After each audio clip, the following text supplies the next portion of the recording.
Good morning, सुप्रभात। कैसे हैं आप लोग? तो हमारे जयनारायण व्यास विश्वविद्यालय जोधपुर के लोक प्रशासन विभाग और अंबेडकर अध्ययन केंद्र द्वारा आयोजित इस ऑनलाइन कार्यशाला में एक लंबे अंतराल के बाद आपका फिर से स्वागत है साथियों। जैसा कि आप जानते हैं, अब तक हम 6 सत्रों पर हूबहू चर्चा कर चुके हैं। संविधान सभा का 7वां सत्र अभी चल रहा है। संविधान सभा का 7वां सत्र 4 नवंबर 1948 को शुरू हुआ और 8 जनवरी 1949 तक चला। यानी 4 नवंबर से यात्रा लेते लेते हम लोग यहाँ तक आ गए। मैंने कहा एक थोड़े से अंतराल के बाद, एक लंबा अंतराल के बाद हम वापस मिल रहे हैं। आप जानते हैं 13 दिसंबर के बाद संविधान सभा की कोई बैठक नहीं, हमने भी बैठक नहीं की। आज 27 दिसंबर है। 27 दिसंबर 1948 को संविधान सभा में जो कुछ हुआ उस पर हम आज चर्चा करेंगे। तो मैं मानकर चल रहा हूं कि मेरे जूम के साथी, मेरे यूट्यूब के साथी बड़े आनंदित होंगे, अच्छे होंगे और ईश्वर की कृपा उनके ऊपर बनाए रखे, ऐसी मैं हमेशा प्रार्थना करता हूं। और आज 27 नवंबर 1948 वाली चर्चा को हम करेंगे।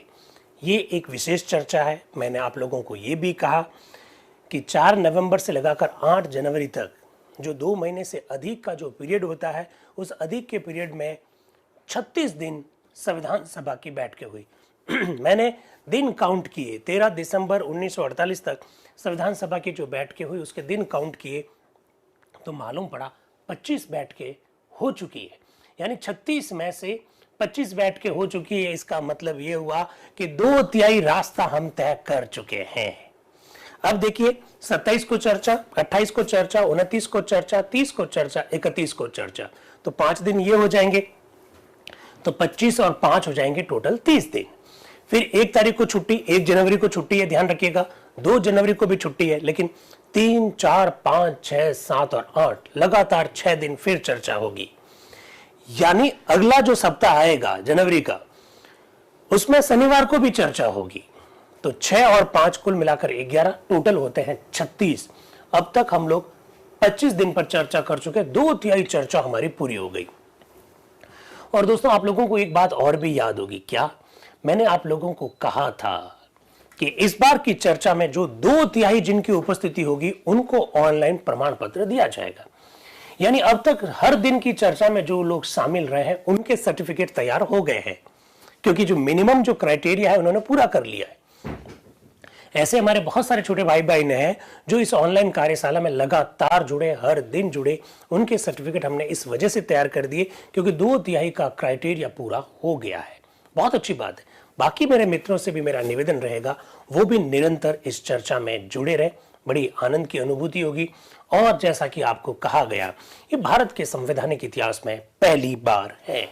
तो आज शुरू करें हम लोग यूट्यूब के साथी और जूम के साथी। जरा देखिएगा क्या है ये चर्चा। सोमवार है उस दिन, वहां पर सोमवार है भाई, हमारे यहां पर सोमवार नहीं है। 27 दिसंबर 1948 भारतीय संविधान सभा के वाद विवाद की सरकारी रिपोर्ट। विषय है अनुच्छेद 47, नया अनुच्छेद 47A, अनुच्छेद 48, नया अनुच्छेद 48A पे चर्चा की जाएगी। हम चर्चा कर रहे हैं भारत के राष्ट्रपति पद के संदर्भ में। राष्ट्रपति पद की क्या क्या क्वालिफिकेशंस है उस पर चर्चा होगी। कौन सी जोड़नी चाहिए, कौन सी हटाई जानी चाहिए, राष्ट्रपति किस प्रकार से शपथ लेंगे, कौन उनको शपथ दिलाएंगे, ऐसे सारे विषय पर आज हम चर्चा करने वाले हैं। हाँ, 27 दिसंबर 1948 सोमवार, कॉन्स्टिट्यूशन हॉल नई दिल्ली, प्रातः 10 बजे उपाध्यक्ष महोदय H.C. मुखर्जी के सभापतित्व में यह बैठक शुरू हो रही है। पहला प्रश्न आपका मेरे से ये होगा कि सर, आपने तो हमको ये बताया था कि डॉक्टर राजेंद्र प्रसाद जी की तबीयत ठीक नहीं है, लेकिन जो हमारे संविधान सभा के उपाध्यक्ष थे H.C. मुखर्जी साहब, उन्होंने ये घोषणा की थी कि 27 दिसंबर से जब संविधान सभा की बैठक शुरू होगी तो वो बैठक की अध्यक्षता करने लग जाएंगे। आज 27 दिसंबर है, फिर भी डॉक्टर राजेंद्र प्रसाद जी अपने पद पर नहीं है। आज भी H.C. मुखर्जी अध्यक्षता कर रहे हैं। ऐसा क्यों? कारण बताएंगे खुद। कौन? H.C. मुखर्जी। क्या कह रहे हैं? मुझे अभी हमारे अध्यक्ष का एक पत्र मिला है जिसमें उन्होंने मुझे सूचित किया है कि उनका स्वास्थ्य काफी सुधरा है, किंतु तबियत थोड़ी सी फिर खराब हो जाने के कारण उन्हें कुछ और दिन आराम करने की आवश्यकता है। यानी डॉक्टर राजेंद्र प्रसाद जी ने वादा किया था कि 27 दिसंबर से वो अध्यक्षता करेंगे, लेकिन प्रॉब्लम ये हो गई कि स्वास्थ्य में सुधार तो हुआ लेकिन बीच में वापस तबीयत गड़बड़ हो गई, इसलिए वो कुछ दिन और रेस्ट करना चाहते हैं और 3 जनवरी से वो वादा कर रहे हैं पत्र के माध्यम से कि 3 जनवरी से मैं संविधान सभा की अध्यक्षता करने लग जाऊंगा। ऐसा एच.सी. मुखर्जी जो संविधान सभा के उपाध्यक्ष है वो कह रहे हैं। इसके बाद में चर्चा शुरू हुई अनुच्छेद 47 पर। हमेशा याद रखिएगा दोस्तों, आज का अनुच्छेद अलग है, मसौदा संविधान का अनुच्छेद अलग है।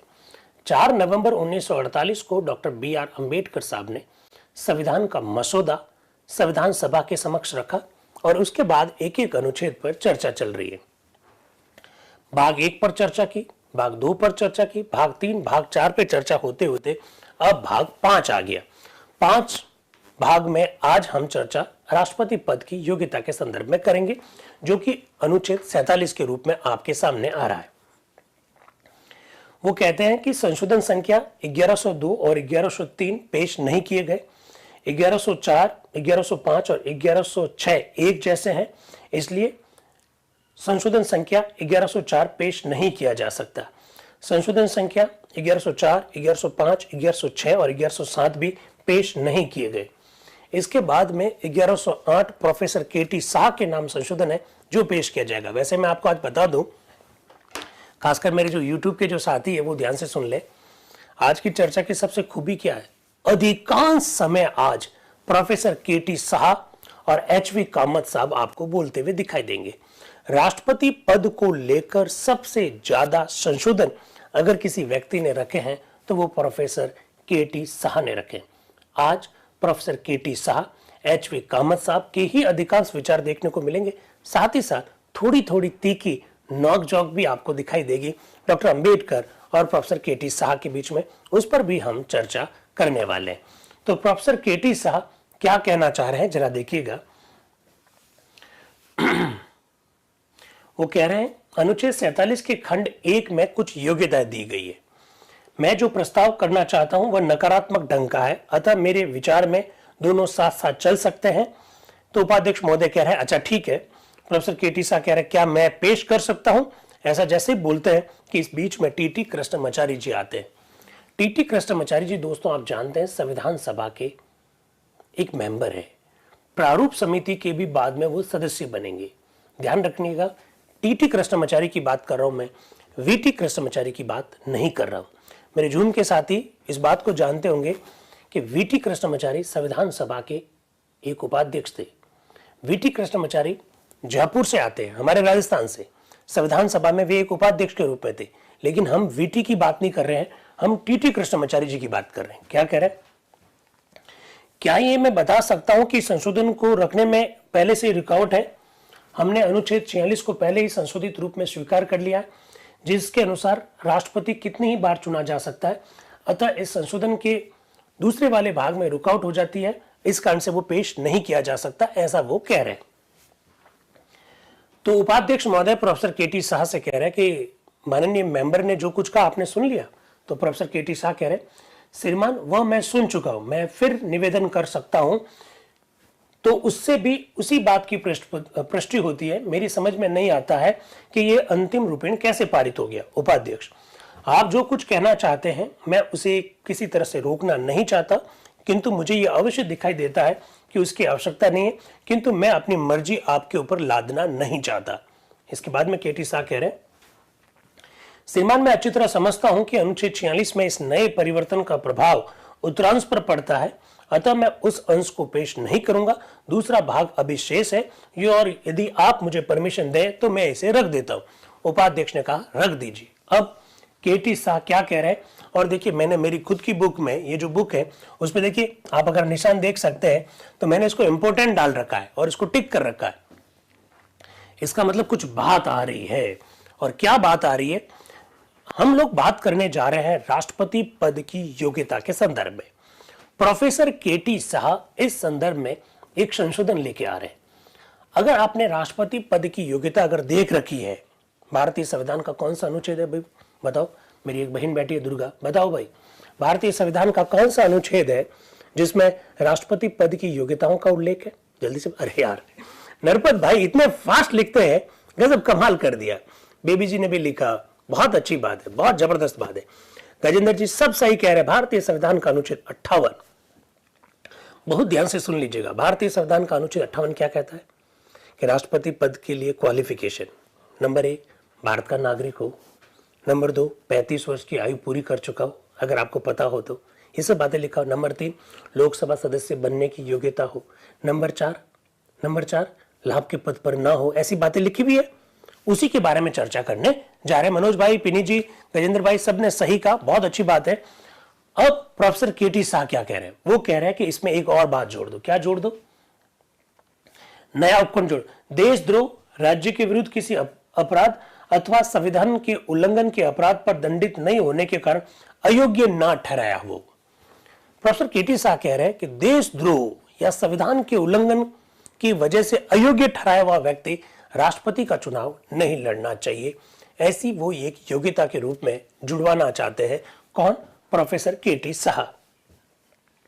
वो कह रहे हैं कि मेरा जब ये बात अगर आप जोड़ देते हो तो संशोधित जो अनुच्छेद आएगा वो इस तरह से होगा, कोई व्यक्ति राष्ट्रपति निर्वाचित होने का पात्र नहीं होगा जब तक कि वह भारत का जनपद ना हो। जनपद मतलब नागरिक ना हो। 1 35 वर्ष की आयु पूरी ना कर चुका हो। 2 लोकसभा के लिए सदस्य निर्वाचित होने की योग्यता न रखता हो।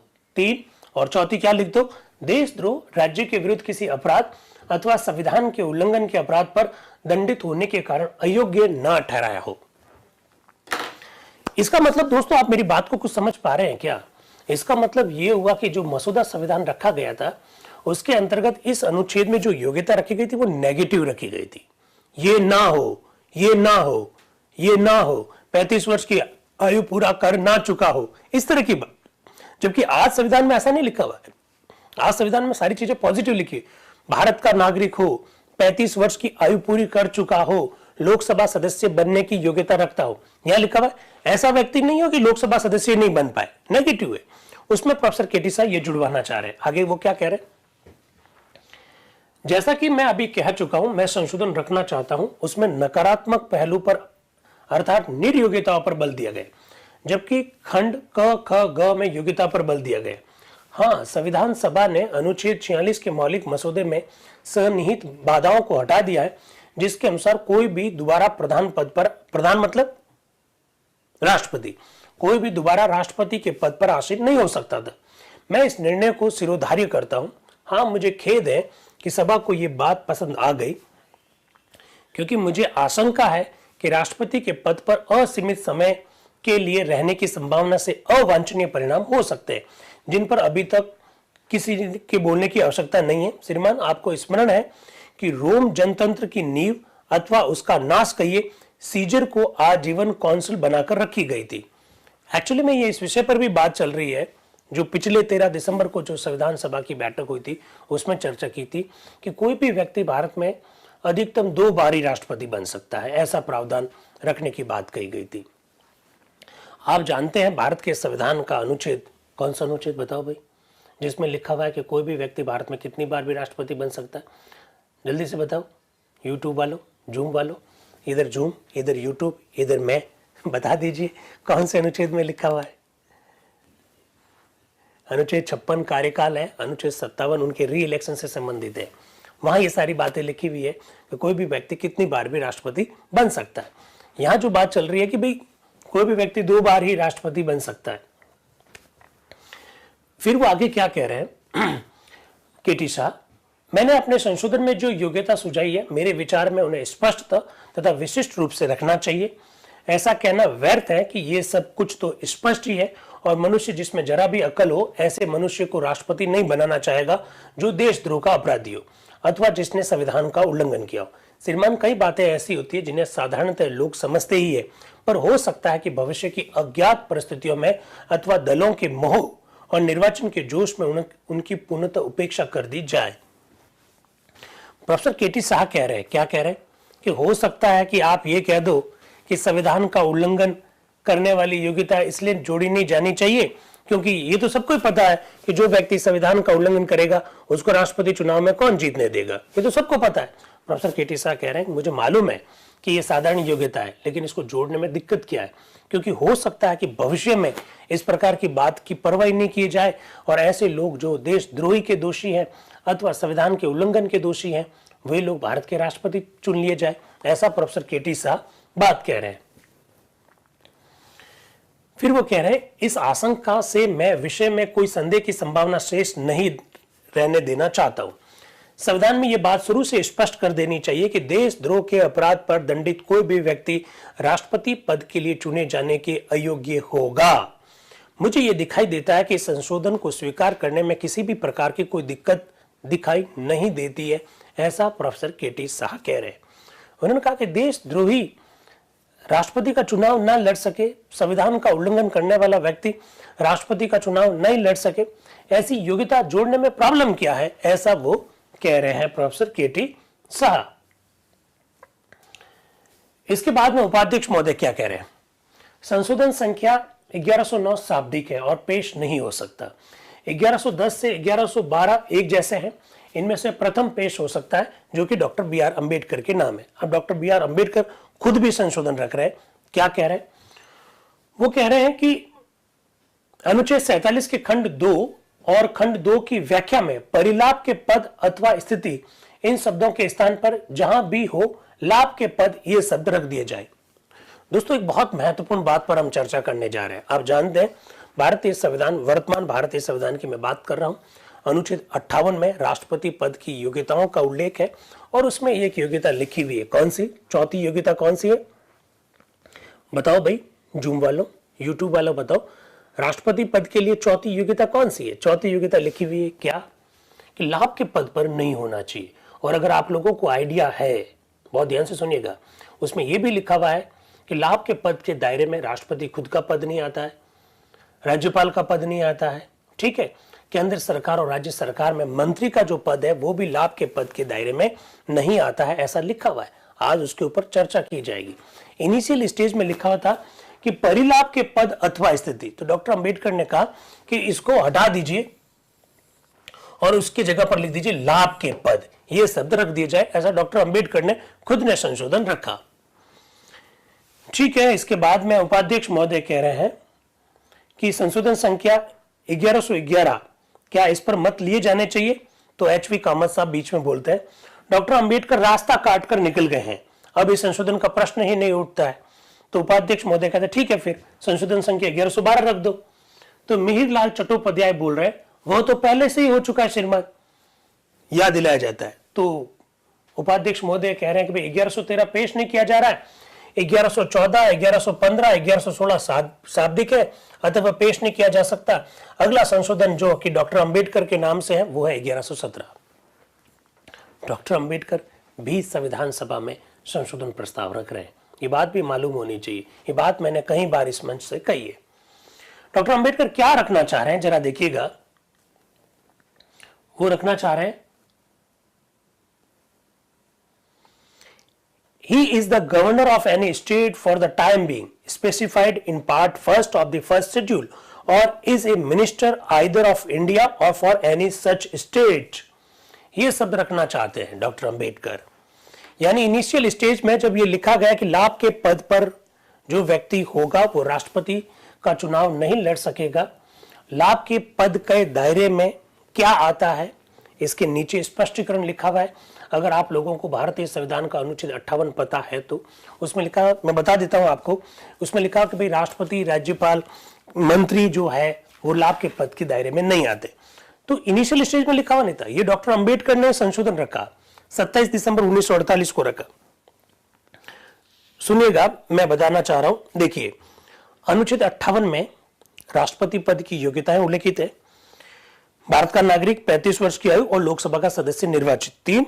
और चौथा में लिखा है कोई व्यक्ति जो भारत सरकार या किसी राज्य सरकार के अधीन अथवा उक्त सरकारों में से किसी के नियंत्रण में किसी स्थानीय या अन्य प्राधिकारी के अधीन कोई लाभ का पद धारण करता है, राष्ट्रपति निर्वाचित होने के लिए पात्र नहीं होगा। इसका मतलब यह हुआ कि अगर आप लाभ के पद पर हो तो राष्ट्रपति का चुनाव नहीं लड़ सकते। लाभ का पद के संदर्भ में एक स्पष्टीकरण है जो अनुच्छेद 58 में लिखा हुआ है। क्या लिखा हुआ है जरा देखिएगा। इस अनुच्छेद के प्रयोजन के लिए कोई व्यक्ति केवल इस कारण से लाभ का पद धारण करने वाला नहीं माना जाएगा कि वह राष्ट्रपति है या उपराष्ट्रपति है, किसी राज्य का राज्यपाल है या संघ या किसी राज्य में मंत्री है। बहुत सुंदर बात लिखी हुई दोस्तों। भारतीय संविधान के अनुच्छेद 58 में आज के दिन यह लिखा हुआ कि राष्ट्रपति, उपराष्ट्रपति, राज्यपाल या किसी राज्य का मंत्री या केंद्र में मंत्री, ये जो है ये लाभ के पद के दायरे में नहीं आते। इनिशियल स्टेज में ये लिखा हुआ नहीं था, ये डॉक्टर अंबेडकर ने संशोधन रखा जो मैंने आपके सामने रखा। वो क्या कह रहे हैं, इस संशोधन का उद्देश्य उस निर्योग्यता को दूर करना है जो इस कारण उत्पन्न हो सकती है कि राज्य का गवर्नर अथवा कोई मंत्री ताज के अधीन लाभ के पद पर आसीन है। यह वांछनीय है कि राज्य के गवर्नर तथा केंद्र और राज्य के मंत्री को निर्वाचन के लिए खड़ा होने की अनुमति होनी चाहिए और लाभ के पद पर आसीन होने का नियम उनके मार्ग में बाधा नहीं बनना चाहिए। एक कमाल की बात बता रहा हूं, अगर आप सुनना चाहें तो मेरे जूम के साथी और यूट्यूब के साथी बहुत ध्यान से सुन लीजिएगा। आप जानते हैं, क्या जानते हैं आप? आदरणीय द्रौपदी मुर्मू जी अभी हमारे देश की राष्ट्रपति है। इससे पहले वो किसी राज्य की राज्यपाल भी थी, याद है ना आपको? प्रतिभा देवी सिंह जी पाटिल हमारे देश की राष्ट्रपति रही है, इससे पहले वो किसी राज्य की राज्यपाल थी। प्रणब मुखर्जी हमारे देश के राष्ट्रपति रहे, वो भारत सरकार में मंत्री के पद पर थे। ये मालूम होना चाहिए, है कि नहीं है? राष्ट्रपति बनने से पहले कोई राज्यपाल था, कोई मंत्री था। मेरा आप लोगों से प्रश्न, खुला प्रश्न है, यूट्यूब और जूम वालों दोनों से मेरा प्रश्न है, मुझे बताओ कि मैं मंत्री हूं और मैं राष्ट्रपति का चुनाव लड़ना चाहता हूं, तो मुझे मंत्री पद से इस्तीफा देना पड़ेगा या नहीं देना पड़ेगा? ये मेरा प्रश्न है आप लोगों से, जूम वालों से भी और यूट्यूब वालों से भी बता दीजिए। मैं मंत्री हूं और मैं राष्ट्रपति का चुनाव लड़ना चाहता हूं, मुझे इस्तीफा देना पड़ेगा या नहीं देना पड़ेगा? मेरे जूम के साथी झूम गए, आधे आधे हो गए। कोई कह रहा है देना पड़ेगा, गजेंद्र भाई कह रहे हैं, नीतू जी कह रहे हैं कि नहीं देना पड़ेगा, मनोज भाई कह रहे हैं नहीं देना पड़ेगा, राकेश कुमार जी कह रहे हैं इस्तीफा देना पड़ेगा, आशीष भाई कह रहे हैं देना पड़ेगा। ओहो, तो देना पड़ेगा तो अभी आप क्या पढ़ रहे हैं? अभी मैं यही तो बता रहा हूं मेरे भाई। मैं क्या कह रहा हूं कि लाभ के पद में राष्ट्रपति का पद, उपराष्ट्रपति का पद, राज्यपाल का पद, केंद्र सरकार और राज्य सरकार में मंत्री का पद नहीं आता। देखो यूट्यूब वाले बड़े जबरदस्त जवाब दे रहे हैं कि नहीं देना पड़ेगा। यूट्यूब वाले कह रहे थे, जूम वाले झूम जाते हैं क्या सुबह सुबह ही? अरे वो लाभ के पद में नहीं आता, इसका मतलब इस्तीफा नहीं देना पड़ेगा। बहुत ध्यान से सुन लीजिएगा। मैं अगर केंद्र सरकार में मंत्री हूं, मंत्री पद पर रहते रहते चुनाव लड़ सकता हूं राष्ट्रपति का, कोई दिक्कत नहीं है। अगर मैं किसी राज्य का राज्यपाल हूं तो पद पर रहते रहते राष्ट्रपति का चुनाव लड़ सकता हूं, कोई दिक्कत नहीं है। यही तो बात है, लाभ के पद के दायरे में नहीं आते हैं, यही तो बात है। अभी चर्चा की जाएगी इसके बारे में। कोई कहेगा कि राज्यपाल के पद पर रहते हुए या मंत्री के पद पर रहते हुए अगर राष्ट्रपति का चुनाव लड़ेगा, चुनाव को प्रभावित कर सकेगा, ऐसा वो कहेंगे। डॉक्टर अंबेडकर उसका जवाब देंगे भाई। अरे यूट्यूब वाले गजब है यार। एक मेरे भाई कह रहे, जुनेद भाई, after the victory then resign. Yes, जिस दिन वो राष्ट्रपति का पद नहीं, सुनिए जुनेद भाई, यूट्यूब वाले जुनेद भाई, तब भी इस्तीफा देने की आवश्यकता नहीं। कमाल की बात कह रहा हूं। अगर आप राष्ट्रपति चुन लिए गए और आप किसी राज्य के राज्यपाल हैं, देखिए मैं बहुत बड़ी बात कहने जा रहा हूं, अगर आप राष्ट्रपति चुन लिए गए और आप किसी राज्य के राज्यपाल हैं या फिर आप केंद्र सरकार में मंत्री, तब भी इस्तीफा देने की जरूरत नहीं है। ये क्या बात हुई? ये कौन सी बात हुई?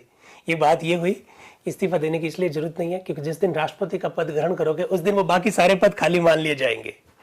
है ना कमाल की बात?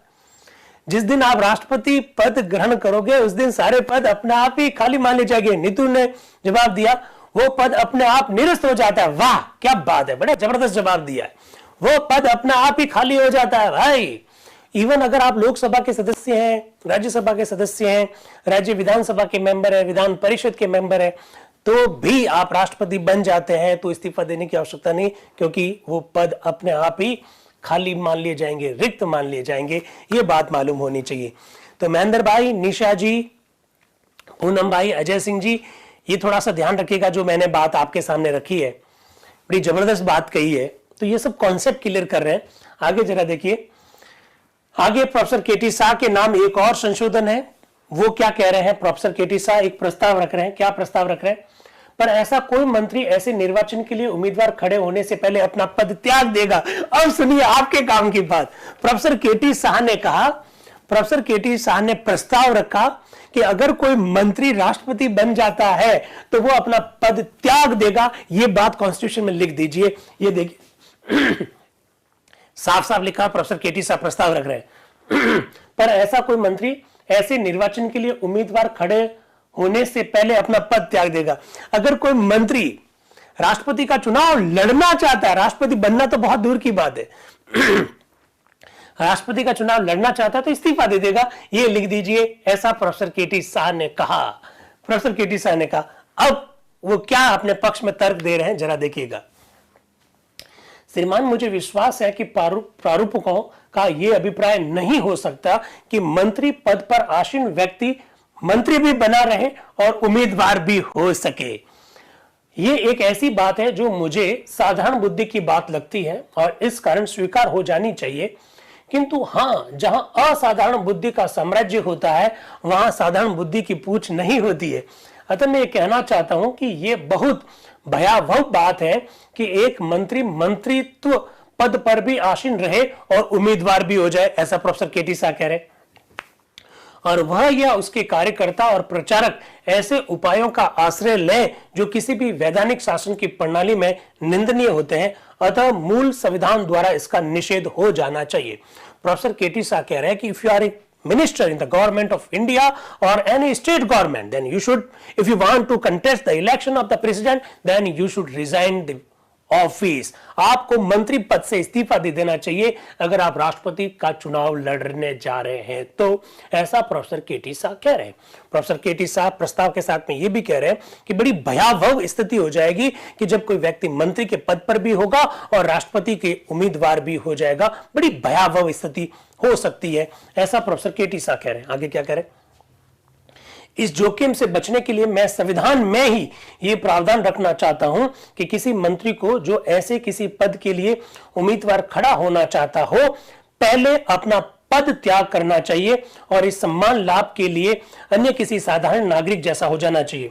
उसने जो कुछ प्रभाव जमा लिया है, जो कुछ प्रतिष्ठा तथा संबंध आदि पहले से स्थापित कर लिए हैं, वे तो रहेंगे, वह उनसे वंचित नहीं होगा, वे उसके लिए पूंजी के समान होंगे। किंतु उस पर किंचित भी ऐसा संदेह नहीं होना चाहिए कि वह पदासीन होने के कारण निर्वाचित होने के लिए तथा बहुमत प्राप्त करने के लिए अपने पद का या अपने प्रभाव का लाभ उठा रहा है।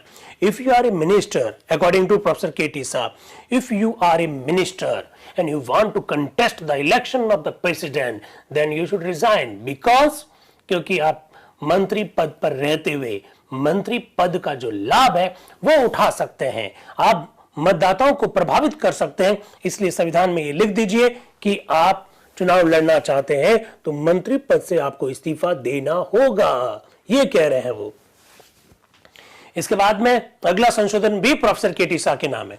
आई टोल्ड यू अर्लियर, मैंने अभी आज आप लोगों को बताया था, आज प्रोफेसर केटी शाह के नाम से कई सारे संशोधन आएंगे। Professor KT Shah, HP Kamat साहब और डॉक्टर अंबेडकर ही आज आपको बोलते हुए दिखाई देंगे। थोड़ी बहुत तीखी नोक जोक भी होगी, उस पर भी चर्चा करेंगे। प्रोफेसर केटी शाह क्या लेकर आए हैं और अगला प्रस्ताव जरा देखिएगा। जो व्यक्ति राष्ट्रपति चुना जाएगा, वो जोड़ना चाहते हैं, जो व्यक्ति राष्ट्रपति चुना जाएगा वह अपने पद के प्रकार्य तथा दायित्व को ग्रहण करने से पूर्व किसी ऐसे व्यवसाय, व्यापार अथवा वाणिज्य में अपने सारे अधिकार, उपाधि, शेयर, संपत्ति, हित की घोषणा कर देगा तथा उनसे अपने को अलग कर देगा। वाह वाह वाह। और उसके जितने भी संपत्ति, उसके जितने भी जो अधिकार है वो सारा भारत सरकार खरीद लेगी, ऐसा जोड़ना चाह रहे हैं प्रोफेसर केटी शाह। यूट्यूब के साथ ही, जूम के साथ ही सुन लीजिएगा, बड़ा गजब का है। आपने डोनाल्ड ट्रंप का नाम सुना, अमेरिका के राष्ट्रपति रहे हैं। अभी जॉन बिडेन अमेरिका के राष्ट्रपति, उनके ऊपर करप्शन के बहुत सारे चार्जेस चल रहे हैं। उनके बेटे पर आरोप है कि वो कई सारे बिजनेस में इन्वॉल्व है और जो बिडेन उनको हेल्प करते हैं। प्रोफेसर केटी शाह कह रहे हैं कि जो व्यक्ति भारत का राष्ट्रपति बनेगा, राष्ट्रपति बनते, पद ग्रहण करते, अपने नाम जितनी संपत्ति, जितना भी धन, वो सब भारत सरकार को बेच देगा। अगर उसके पास कोई शेयर है, किसी कंपनी के शेयर है, वो भी भारत सरकार को दे देगा। ये सब भी लिख दीजिए, ऐसा वो कह रहे हैं। आगे क्या कह रहे हैं जरा देखिएगा। श्रीमान मुझे इस सभा के सम्मुख जितने संशोधन पेश करने का सौभाग्य प्राप्त हुआ, मैं इस संशोधन को सर्वाधिक महत्वपूर्ण संशोधन मानता हूं। प्रोफेसर केटी शाह के संशोधन की संख्या सैकड़ों में है। अब इसे बता देते हैं, 7,000 से ज्यादा जो संविधान सभा में जो संशोधन रखे गए, उनमें से आप कह सकते हैं कि लगभग 1/12, 1/13 संशोधन प्रोफेसर केटी शाह ने रखे, सैकड़ों संशोधन रखे। और मेरे हिसाब से शायद एक आध कोई संशोधन स्वीकार किया गया होगा, ये भी मैं बता देता हूं। प्रोफेसर केटी शाह आज कह रहे हैं कि मैंने अब तक जितने संशोधन रखे, उनमें से सर्वाधिक महत्वपूर्ण संशोधन यह है, ऐसा प्रोफेसर केटी शाह कह रहे हैं। अब के बाद विभिन्न अनुच्छेदों पर विभिन्न संशोधनों के रूप में इस विषय की पुनरावृत्ति होगी, पर मैं इस बात को स्पष्ट करना चाहता हूं कि मैंने भिन्न भिन्न अनुच्छेदों में एक ही बात को भिन्न भिन्न तरीकों से रखा है, केवल इसलिए नहीं कि उस पर यह मौखिक आपत्ति की जा सकती है कि यह तो पहले से ही हो चुका है, किंतु इसका यह भी कारण है कि विभिन्न अनुच्छेदों में मेरा दृष्टिकोण तनिक भिन्न है। तदनुसार एक के अस्वीकृत होने पर भी दूसरे का स्वीकृत होना आवश्यक तौर पर असंभव नहीं हो जाता है, किंतु उन सब पर आपको तब विचार करना है जबकि अन्य संशोधन पेश किए जाए, ऐसा प्रोफेसर केटी शाह अपनी बात को रखते हुए कह रहे हैं। अब वो क्या कह रहे हैं जरा सुनिएगा। आदर्शों की कोई कद्र मालूम नहीं होती है, हाँ उन्हें केवल सार्वजनिक मंचों से घोषित किया जाता है। बड़े बड़े आदर्श सार्वजनिक मंचों से घोषित किए जाते हैं, ऐसा वो कह रहे हैं। सार्वजनिक मंचों से हम प्रतिदिन उन उच्च आदर्शों की दुहाई देते हैं जिनका अनुसरण करने का हम दावा करते हैं और अपने मित्रों तथा प्रशंसकों को उनके अनुसरण के लिए कहते हैं, किंतु हमारा सदा ही ये विचार होता है कि वह अन्य लोगों पर लागू हो। भगत सिंह देश में पैदा होने चाहिए, लेकिन पॉलिटिकल लीडर्स ये बड़े बड़े आदर्श जो है उस पर बात तो करते हैं, भगत सिंह होने चाहिए, लेकिन मेरे घर पे नहीं, पड़ोसी के घर में होने चाहिए। उसी की ओर इशारा कर रहे हैं प्रोफेसर केटी शाह कि हम बड़े बड़े आदर्शों की बात करते हैं और अपने प्रशंसकों से ये चाहते हैं कि वो उनका फॉलो करें, हम चाहे फॉलो करें या ना करें। ये उसी पर बात चल रही है। फिर वो कह रहे हैं कि कोई जायदाद है तो यदि उसका कोई स्वार्थ है, यदि उसकी कोई संपत्ति है जिसके लिए वो अपनी नीति अथवा अपनी सरकार की नीति द्वारा जिस पर वो कम से कम प्रभाव तो डाल ही सकता है, कोई लाभ प्राप्त कर सकता है अथवा चाह सकता है, वो कह रहे हैं कि भाई संपत्ति वगैरह त्याग देनी चाहिए, संपत्ति त्याग देनी चाहिए। किसी कंपनी के अगर उसके पास शेयर है तो वो भी त्याग देने चाहिए, क्योंकि अगर वो राष्ट्रपति बनेगा तो राष्ट्रपति के पद पर रहते रहते वो इन सब चीजों को प्रभावित कर सकता है। अपनी नीतियों के माध्यम से कुछ नीतियां ऐसी बना सकता है जिससे उनकी संपत्ति पर असर पड़ता है, तो अपनी संपत्ति को त्याग दे। ऐसे व्यक्ति को राष्ट्रपति बनाने की बात चल रही है। मतलब कहते हैं कि हम तो झोला लेके आएंगे और पद ग्रहण करेंगे और पद जब कार्यकाल पूरा होगा तो झोला रख के वापस चले जाएंगे, हमारा क्या है। इस तरह की बात कही जा रही है कि संपत्ति नहीं होनी चाहिए, ऐसा वो कह रहे हैं। तो अलग अलग बातें आ रही है। फिर इसके बाद में प्रोफेसर केटी शाह के संशोधन के बाद में उपाध्यक्ष महोदय कह रहे हैं अब हमको संशोधनों पर वोटिंग करवानी चाहिए। तो एचवी कामत साहब कह रहे हैं नहीं, हम तो इस पर बहस करना चाहते हैं, वोटिंग कैसे करवा रहे हो।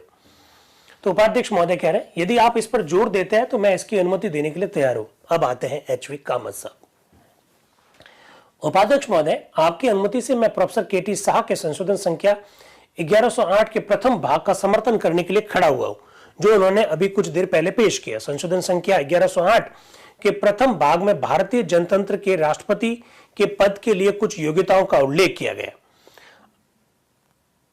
अंतिम अधिवेशन के अंतिम दिन हमारे विश्राम के लिए स्थगित होने से पहले जब मैंने संशोधन 1100 पेश किया था, जिसमें राष्ट्रपति पद के लिए कुछ निर्योग्यताओं का उल्लेख था, जैसा कि यदि उस पर संविधान के उल्लंघन का आरोप लगाया गया हो तो पुनः राष्ट्रपति चुने जाने के लिए वह बात बाधा स्वरूप बन जाएगी। जब एचवी कामत साहब कह रहे कि जब मैंने संशोधन रखा था संविधान सभा के स्थगित होने से पहले, मैंने कहा था कि कोई व्यक्ति जो संविधान का उल्लंघन करता है वो राष्ट्रपति पद पर पुनः निर्वाचित नहीं किया जाएगा। तब आपने मेरी बात को माना नहीं, आपने कहा समय आने पर इस प्रावधान को देखा जाएगा। इस प्रकार से वो बात कह रहे हैं। फिर वो कह रहे हैं कि मुझे बड़ी खुशी है कि प्रोफेसर केटी शाह इस प्रकार के संशोधन को वापस लेकर आए। वो ऐसी बात को कह रहे हैं। कौन कह रहे हैं? ये बात कह रहे हैं एच.वी. कामत साहब। चर्चा किस विषय पर चल रही है? चर्चा चल रही है इस विषय पर कि राष्ट्रपति पद की जो योग्यता और इस योग्यता के संदर्भ में प्रोफेसर केटी शाह ने जो संशोधन रखा, उस संशोधन पर वोटिंग करवाने से पहले संविधान सभा के अलग अलग सदस्य विचार रख रहे हैं, जिसमें एच.वी. कामत साहब ये बात को कह रहे हैं। एच.वी. कामत साहब क्या कह रहे हैं आगे जरा देखिएगा। अभी आपने क्वालिफिकेशन लिख दी कि भाई लोकसभा सदस्य निर्वाचित होने की योग्यता हो, तो इस संदर्भ में इशारा करते हुए एच.वी. कामत साहब कह रहे हैं कि अनुच्छेद 83 इस प्रकार है, कोई व्यक्ति संसद के किसी सदन का सदस्य चुने जाने के लिए और सदस्य रहने के लिए निर्योगी योग्य, इस प्रकार की बात जोड़ने की बात कह रहे हैं। वो आगे कह रहे हैं ये कल्पना की जा सकती है कि स्वतंत्र भारत की भावी संसद इस आशय के कुछ प्रावधान बनाएगी कि कौन योग्य होगा और कौन योग्य नहीं होगा। आप जानते हैं कि हमारे संसद के सदस्य जो है, संसद का सदस्य चुने जाने के लिए जो योग्यता है वो तो संविधान में दे रखी है, लेकिन इसके अलावा जो अन्य योग्यता है, अन्य योग्यताओं के निर्धारण करने की जिम्मेदारी संसद के ऊपर डाली गई है, ऐसा हमारा संविधान कहता है। उसी की ओर एच.वी. कामत साहब इशारा कर रहे हैं। वो कह रहे हैं कि कौन योग्य है कौन अयोग्य है, इस पर तो हमारी भावी जो संसद है वो निर्णय करेगी, उसकी ओर वो इशारा करते हुए अपनी बात को रख रहे हैं। फिर एच.वी. कामत साहब आगे ये कह रहे हैं कि मैं ये समझता हूं और ये स्वीकार करता हूं कि राष्ट्रपति को बहुत अधिक शक्ति नहीं दी गई है, किंतु कोई इनकार नहीं कर सकता है कि राष्ट्रपति को बहुत प्रभाव का पद दिया गया है। एक्चुअली वो ये कहना चाह रहे हैं एच.वी. कामत साहब कि मानता हूं कि राष्ट्रपति पद के लिए ज्यादा शक्तियां नहीं है, लेकिन उनका पद जो है बहुत प्रभावशाली है। इसको मैंने अंडरलाइन करके भी दिखा रखा है कि राष्ट्रपति को बहुत प्रभाव का पद दिया गया है, और यदि वह उचित अथवा ठीक प्रकार का व्यक्ति नहीं हो तो वो इस प्रभाव का दुरुपयोग कर सकता है। इस बात को एच.वी. कामत साहब कहते हुए कह रहे हैं। फिर वो आगे कह रहे हैं, श्रीमान प्रोफेसर केटी शाह जितना आगे बढ़कर ये नहीं कहना चाहते कि ये सब अधिकार और हित भारत सरकार द्वारा खरीद लिए जाने चाहिए, मैं एक सुझाव रखता हूं कि एक बार जब वह ये घोषित कर दें कि किसी व्यापार अथवा व्यवसाय विशेष में उसका हित अथवा अंश है, तब वह मामला संसद के निर्णय पर छोड़ दिया जाना चाहिए कि उन अधिकारों अथवा हितों का क्या करना चाहिए, उसका क्या प्रबंध होना चाहिए अथवा अंत होना चाहिए। दोस्तों, आप लोग जानते हैं प्रोफेसर केटी शाह ने अभी एक प्रस्ताव रखा कि जिस दिन कोई व्यक्ति राष्ट्रपति के पद को धारण करेगा उस दिन से अपनी संपत्ति त्याग देगा। एच.वी. कामत साहब कह रहे हैं कि यह विषय संसद पर छोड़ दिया जाना चाहिए। इसके बाद में उपाध्यक्ष महोदय डॉक्टर बी.आर. अम्बेडकर का नाम बोलते हैं। जैसे ही डॉक्टर बी.आर. अम्बेडकर का नाम बोलते हैं तो श्याम नंदन साय कह रहे हैं, श्रीमान मुझे भी कुछ कहना है। तो उपाध्यक्ष महोदय कह रहे हैं मैंने डॉक्टर अम्बेडकर का नाम बुला दिया है, अब डॉक्टर अम्बेडकर बोलेंगे, कोई और नहीं बोलेगा। आप मुझसे एक प्रश्न पूछ सकते हैं, ऐसा क्यों? ऐसा इसलिए कि डॉक्टर अम्बेडकर ही वो व्यक्ति है जो संविधान का मसौदा तैयार करके जो लाने वाली प्रारूप समिति है उसके अध्यक्ष है। Doctor B R. अम्बेडकर की भूमिका यहाँ प्रस्तावक की है। जब कोई अनुच्छेद रख दिया जाता है उसके बाद में संविधान सभा के विभिन्न सदस्यों के द्वारा उस अनुच्छेद पर संशोधन रखे जाते हैं। संशोधन के साथ साथ में अपने तर्क वितर्क भी प्रस्तुत किए जाते हैं। उसके बाद में संविधान सभा के विभिन्न सदस्य उसके ऊपर विचार व्यक्त करते हैं और अंत में डॉक्टर बी.आर. अम्बेडकर साहब उसका जवाब देते हैं। चूंकि संशोधन अनुच्छेद रख दिया गया, अनुच्छेद के बाद में खूब सारे संशोधन प्रोफेसर केटी साहब द्वारा रख दिए गए। इसके बाद में एच.वी. कामत साहब ने संविधान सभा के एक मेंबर के रूप में अपने विचार व्यक्त कर दिए और एच.वी. कामत साहब के बाद में उपाध्यक्ष महोदय ने कहा अब डॉक्टर बी.आर. अम्बेडकर बोलेंगे। तो जैसे डॉक्टर अम्बेडकर का नाम बोला तो श्याम नंदन साय ने कहा मुझे भी कुछ कहना है। तो उपाध्यक्ष महोदय कह रहे नहीं, अब डॉक्टर अम्बेडकर ही बोलेंगे। आपका कोई संशोधन तो है नहीं, अब तो डॉक्टर अम्बेडकर बोलेंगे। तो श्यामानंदन साय ने कहा नहीं, मेरा कोई संशोधन नहीं है, पर मैं कुछ बोलना चाहता हूं। तो उपाध्यक्ष महोदय कह रहे हैं कि यदि आप मेरे सामने आ जाते तो मैं आपका नाम पुकार देता। आप जिस साइड में बैठे हैं वहां रोशनी इतनी पड़ती है मेरी आंखों के सामने कि मेरी आंखें चुंधिया जाती है, मेरी आंखें चुंधिया जाती है। देखो ऐसा वो कह रहे हैं, यदि आप मेरे सामने आ जाते तो आप मुझे दिखाई देते, क्योंकि उस दिशा में बुरा चौंधा पड़ता है, मतलब बुरी रोशनी पड़ती है, मुझे कुछ दिखाई नहीं देता। जैसे मेरे यहाँ सामने भी लाइटें लगी हुई ना, तो मैं इसके सामने अगर देख लूं तो मुझे आप दिखाई नहीं देंगे। ये बात सही है, इतनी रोशनी पड़ती है, इसलिए हमने जगह जगह पर ऐसी चीजें रिफ्लेक्टर लगा रखे हैं जिससे कि उसका जो प्रभाव है हमारे ऊपर पड़े नहीं, ऐसा हम भी ध्यान रखते हैं।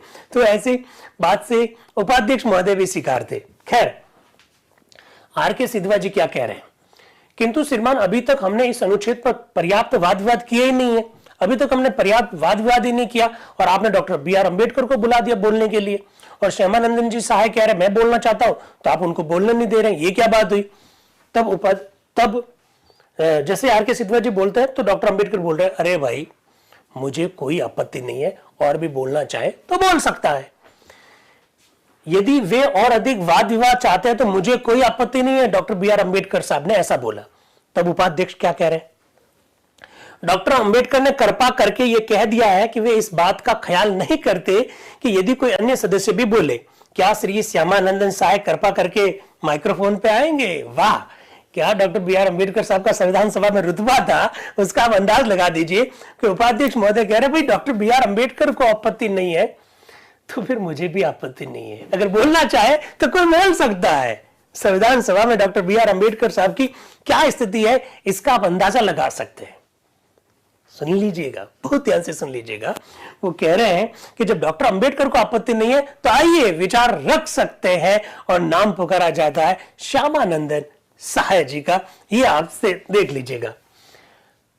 आर के सिद्धवा जी इसी बीच में बोले श्रीमान मैं भी कुछ कहना चाहता हूं, तो उपाध्यक्ष कह रहे मिस्टर सिद्धवा आप हमेशा अंत में बोलेंगे, बस ये आज फैसला करते हैं।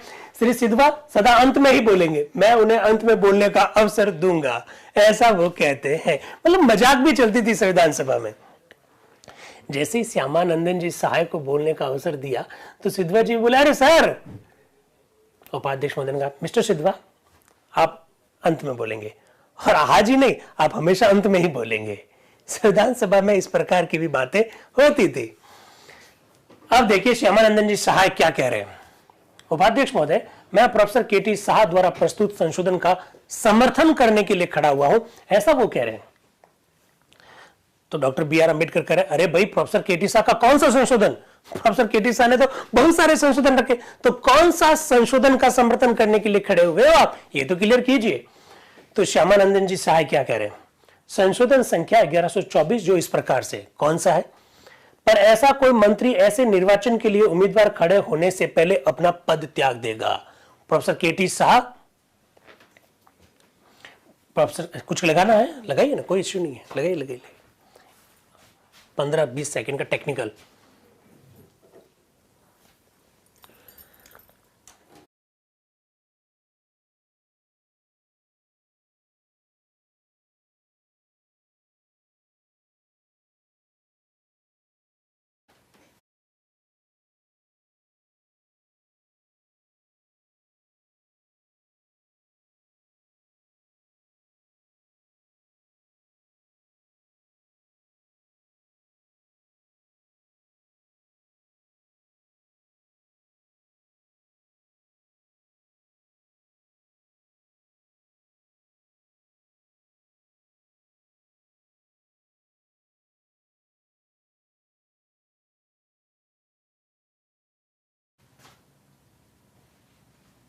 ओके,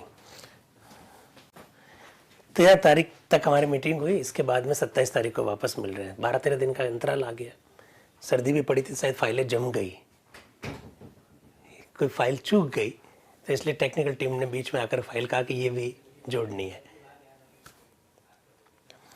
चलिए, तो श्यामानंदन जी सहाय कुछ बोल रहे हैं। श्रीमान ऐसा सदा नहीं होता कि मुझे प्रोफेसर के टी साहा के साथ सहमत होने का सौभाग्य प्राप्त होता है। श्यामानंदन जी सहाय भी प्रोफेसर के टी साहा के बारे में कह रहे हैं कि श्रीमान आज मेरा सौभाग्य है कि मैं आज प्रोफेसर के टी साहा का समर्थन कर रहा हूं, क्योंकि ऐसा सदा नहीं होता। और जैसा कि मैंने कहा कि प्रोफेसर के टी साहा के संशोधन बहुत कम स्वीकार किए गए थे, किंतु मैं अनुभव करता हूं कि संशोधन विशेष में जो उन्होंने पेश किया है, उन्होंने अब तक का महत्वपूर्ण प्रश्न उठाया है, और मैं नहीं समझता कि ऐसे मामले चाहे कहीं और कुछ निर्णय हो चुका हो, पर इस सभा को यह दृढ़ होना चाहिए, क्योंकि प्रोफेसर के टी साहा अपने संशोधन में ऐसा सिद्धांत रखना चाहते हैं जो समस्त संसार में स्वीकृत हो चुका है। वो कह रहे हैं कौन? श्यामानंदन जी सहाय, कि प्रोफेसर के टी साहा ने जो संशोधन रखा बड़ा गजब का है, और उन्होंने एक ऐसा प्रावधान रखना चाहा है जो पूरी दुनिया में स्वीकार हो चुका है। तो कई सारे मेंबर जोर से बोले नहीं नहीं नहीं नहीं नहीं नहीं, कुछ ने कहा हाँ हाँ हाँ। प्रत्येक को अपनी सूचना तथा ज्ञान यहां पेश करने का अधिकार है। विद्यमान कांग्रेस समितियों में भी जो व्यक्ति प्रांतीय अथवा जिला कांग्रेस समिति के अध्यक्ष पद के लिए खड़ा होना चाहता है उसे केवल मंत्री पद से ही नहीं वरन विधानमंडल के सदस्य के पद से भी त्याग पत्र देना होता है। अब श्यामानंदन जी साहब कह रहे हैं अरे यार हमारा कांग्रेस का जो संगठन है ना उसमें भी तो अगर आप किसी पर्टिकुलर पोस्ट के लिए चुनाव लड़ना चाहते हो तो पहले आपको इस्तीफा देना पड़ता है। यहां तो भारत के राष्ट्रपति के निर्वाचन की बात हो रही है, मंत्री पद क्यों नहीं छोड़ेगा? छोड़ना चाहिए, ऐसा वो कह रहे हैं। ऐसी जब बात कह रहे होते हैं तो पंडित बालकृष्ण शर्मा जी बीच में बोलते हैं। क्या कह रहे हैं वो?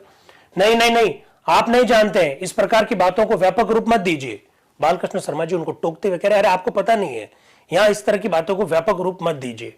तो श्यामानंदन साहब कह रहे मैं ऐसे प्रांत से हूं वहां मेरे यहां नियम लागू है, मेरे वहां पर नियम लागू है कि अगर आप इस पर्टिकुलर पोस्ट के लिए लड़ना चाहते हो तो यहां से इस्तीफा देना पड़ेगा तभी आप चुनाव लड़ पाओगे। तो बालकृष्ण शर्मा जी कह रहे अरे नहीं नहीं यार, तो आपको पता नहीं है, आप इन बातों को यहां पर मत रखिए, इस प्रकार की बात कह रहे। उपाध्यक्ष कह रहे आपको इन बातों को उत्तर देने की आवश्यकता नहीं है श्यामानंदन जी, आप तो अपने विचारों को कंटिन्यू रखिए।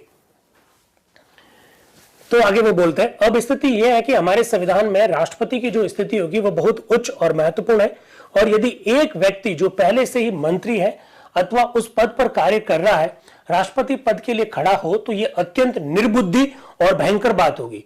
चाहे वो मनुष्य स्वयं ऐसा नहीं चाहता हो, पर यह बात तो होती ही है कि शक्ति प्राप्त मंत्री को अन्य व्यक्ति की उपेक्षा संभवतया प्रत्यक्ष रूपेण और अप्रत्यक्ष रूपेण अधिक समर्थन प्राप्त होगा। अरे श्यामानंदन जी ने बड़ी महत्वपूर्ण बात बताई कि जो व्यक्ति मंत्री पद पर बैठा है वो व्यक्ति अगर राष्ट्रपति का चुनाव लड़ेगा तो वो जो राष्ट्रपति का चुनाव लड़ना चाहता है वो भले ही खुद ठीक व्यक्ति हो, लेकिन अगर आप मंत्री हो तो आपको प्रत्यक्ष रूप से इसका फायदा तो मिलेगा, क्योंकि आप इस स्थिति में होते हो कि आपका जो पद है वो बड़ा प्रभावशाली पद होता है, तो इससे आपको फायदा मिलेगा। इसलिए इस्तीफा देने वाली बात ठीक कही है उन्होंने, ऐसा वो कह रहे हैं। इसके बाद में आते हैं अलगू राय शास्त्री जी।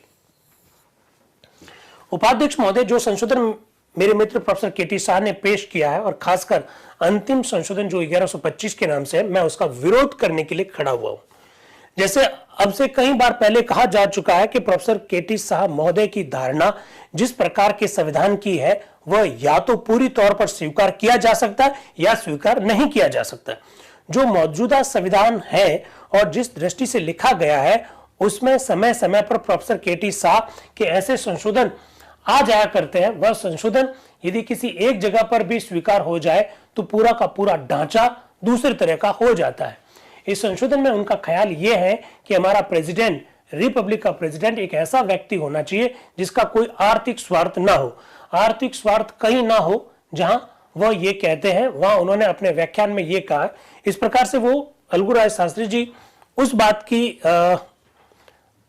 उपेक्षा करते हैं या यूं कह दीजिए उस बात पर आलोचना करते हैं कि जब भी कोई व्यक्ति राष्ट्रपति चुना जाए तो उसे अपनी प्रॉपर्टी छोड़ देनी चाहिए और वो प्रॉपर्टी राज्य को दे देनी चाहिए। अलगू राय शास्त्री जी कह रहे हैं कि ये बिल्कुल ठीक बात नहीं है। वो जैसे ही वो ऐसा बोल रहे होते हैं वो कह रहे हैं ये संशोधन गैर जरूरी मालूम होता है, इस वास्ते मैं ये मुनासिब समझता हूं कि ये रिजेक्ट हो जाना चाहिए और जिस रूप में ये कॉन्स्टिट्यूशन आया है उसी रूप में उसको स्वीकार कर लेना चाहिए। जैसा वो बोल रहे होते हैं अलगू राय शास्त्री जी तो बाधा आती है, यहाँ लिखा हुआ बाधा, इसका मतलब कुछ लोगों ने वहां पर कुछ हो अल्लाह किए होंगे तभी बाधा लिखा। तो उपाध्यक्ष महोदय क्या कह रहे? अनुभवी संसद विशारदों के लिए किसी वक्ता की वक्तृता में इस प्रकार की बाधा डालना उचित नहीं है। अलगू राय शास्त्री जी के बीच में कोई बोल रहा होता है तो उपाध्यक्ष महोदय कह रहे ये बात ठीक नहीं है। तो श्री तजमुल हुसैन साहब अब आ रहे हैं नए सदस्य, वो क्या कह रहे हैं जरा देखिएगा। उपाध्यक्ष महोदय, मैं और वास्तव में समस्त सभा आपकी तथा मैं कहना चाहता हूं माननीय डॉक्टर अंबेडकर की बहुत कृतज्ञ है कि हमें बोलने की अनुमति दी जाती है। हम आपकी शक्तियों को जानते हैं, आप जब भी चाहें हमें रोक सकते हैं, किंतु मैं आपसे सदा निवेदन करूंगा कि आप इस अवस्था पर ही बोलने दें, क्योंकि हम अब प्रथम बार और अंतिम बार समस्त भारत के लिए संविधान बना रहे हैं। सरकारी तौर पर मुंह बंद करना, इन शब्दों का प्रयोग करने पर आप मुझे क्षमा करेंगे।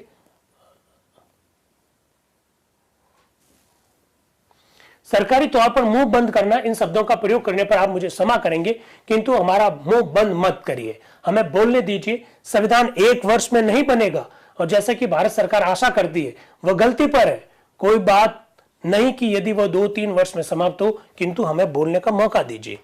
तजमुल हुसैन साहब कह रहे हैं आप ये हमको चुप मत करवाइए सर, हमको बोलने क्यों नहीं दे रहे? हम देश का सबसे महत्वपूर्ण दस्तावेज बना रहे हैं, भारत का संविधान बना रहे हैं, और आप क्या सोचते हैं कि इसको 1 साल में बना देंगे? ये सरकार अगर ऐसा सोचती है तो सरकार बिल्कुल गलती पर है। सरकार गलती पर है, ये 2-3 वर्षों का काम है, इसलिए सरकारी तौर पर हमें चुप मत करवाइए, हमें बोलने दीजिए, ऐसा वो कह रहे हैं तजमुल हुसैन साहब।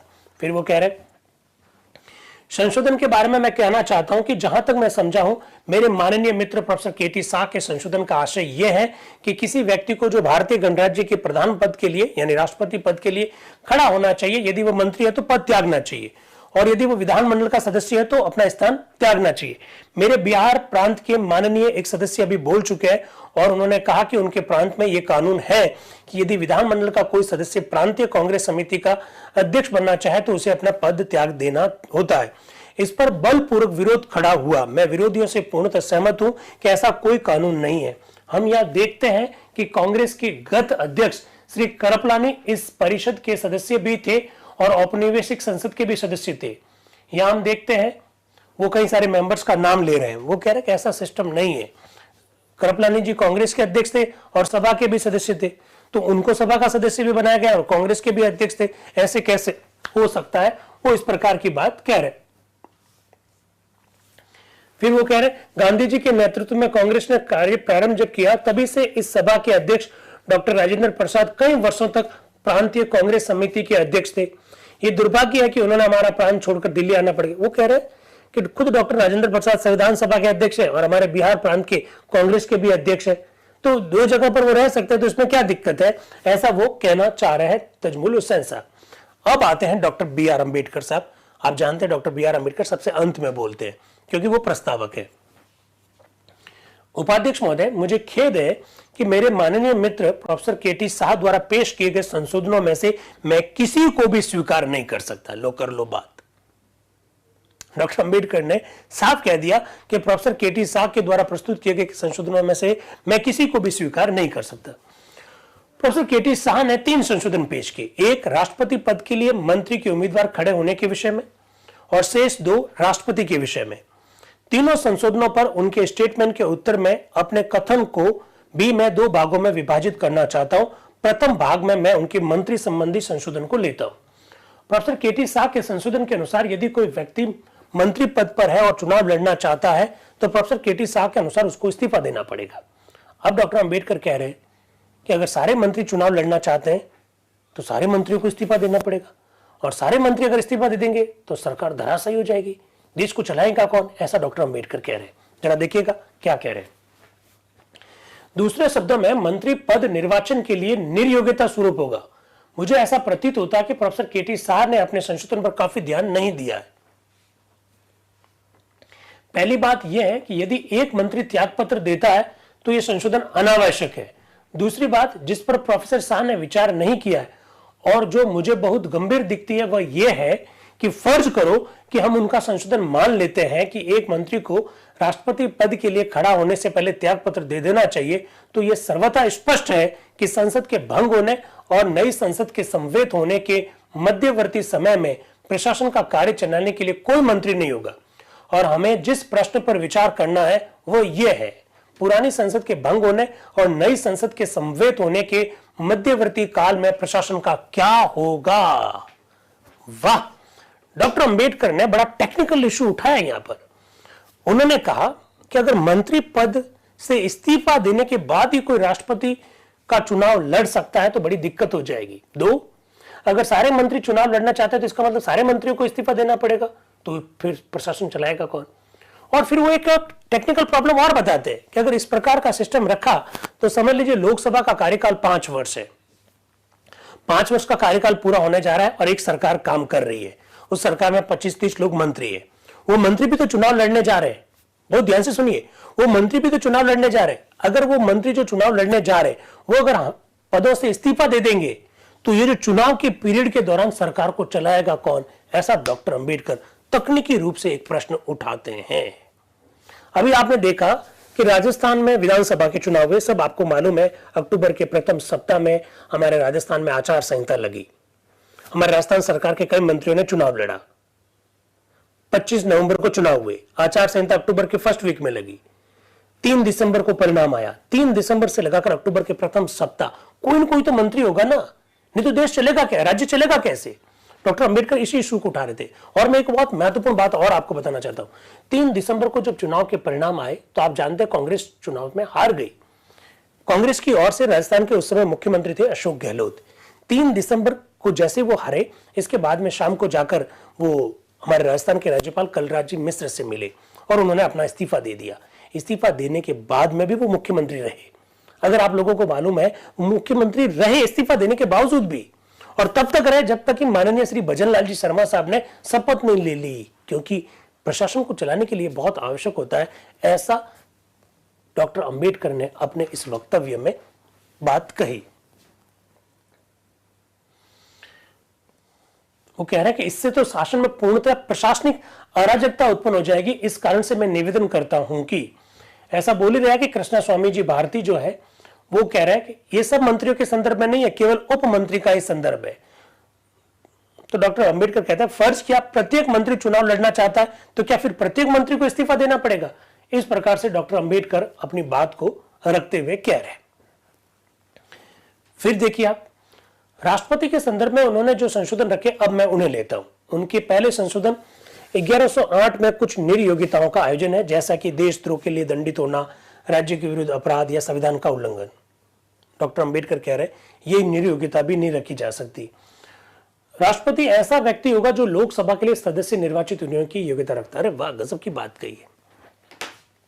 प्रोफेसर केटी शाह ने कहा कि राष्ट्रपति पद के लिए एक योग्यता यह भी होनी चाहिए कि ऐसा व्यक्ति राष्ट्रपति का चुनाव नहीं लड़ेगा जिसके ऊपर देशद्रोह का मुकदमा हो या संविधान के उल्लंघन का आरोप हो। डॉक्टर अंबेडकर ने उसको भी खारिज कर दिया। उन्होंने कहा कि जब हमने ये लिख दिया, क्या लिख दिया, तीसरी क्वालिफिकेशन क्या है, तीसरी क्वालिफिकेशन क्या है, तीसरी क्वालिफिकेशन है राष्ट्रपति पद के लिए वह व्यक्ति उम्मीदवार हो सकता है जो लोकसभा का सदस्य बनने की योग्यता रखता हो। जब लोकसभा सदस्य बनने की योग्यता रखता वाली योग्यता रख दी हमने, तो संसद कानून बनाकर लोकसभा के सदस्य बनने की क्या योग्यता होगी, उसमें ये सब बातें लिख देगी। तो जो बातें आप लिखवाना चाहते हो उसकी जिम्मेदारी किसके ऊपर छोड़ दी, संसद पर। अरे टेक्निकल टीम थोड़ा एसी ऑन करो भाई। तो ये बात जुड़वा दी गई। उन्होंने कहा ये बात जोड़ने की जरूरत नहीं। जब ये बात जुड़वा दी गई है कि लोकसभा सदस्य बनने की योग्यता हो, निर्वाचित होने की योग्यता हो, तो उसमें सारी बातें आ जाती है। एसी स्टार्ट कर दीजिए। उसमें सारी बातें आ जाती है, ये सब जोड़ने की आवश्यकता नहीं है।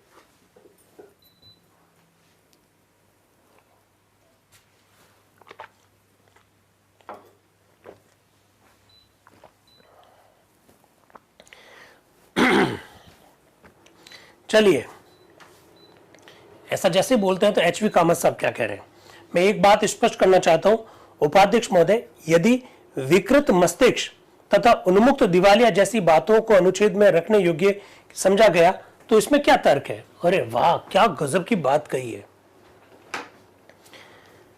एचवी कामत साहब कह रहे हैं कि आप, डॉक्टर अंबेडकर साहब को कह रहे हैं कि आप ये कह रहे हैं कि लोकसभा सदस्य बनने की योग्यता शब्दावली लग दी हमने, तो ये सब बातें लिखने की जरूरत नहीं है, ऐसा डॉक्टर अंबेडकर कह रहे हैं।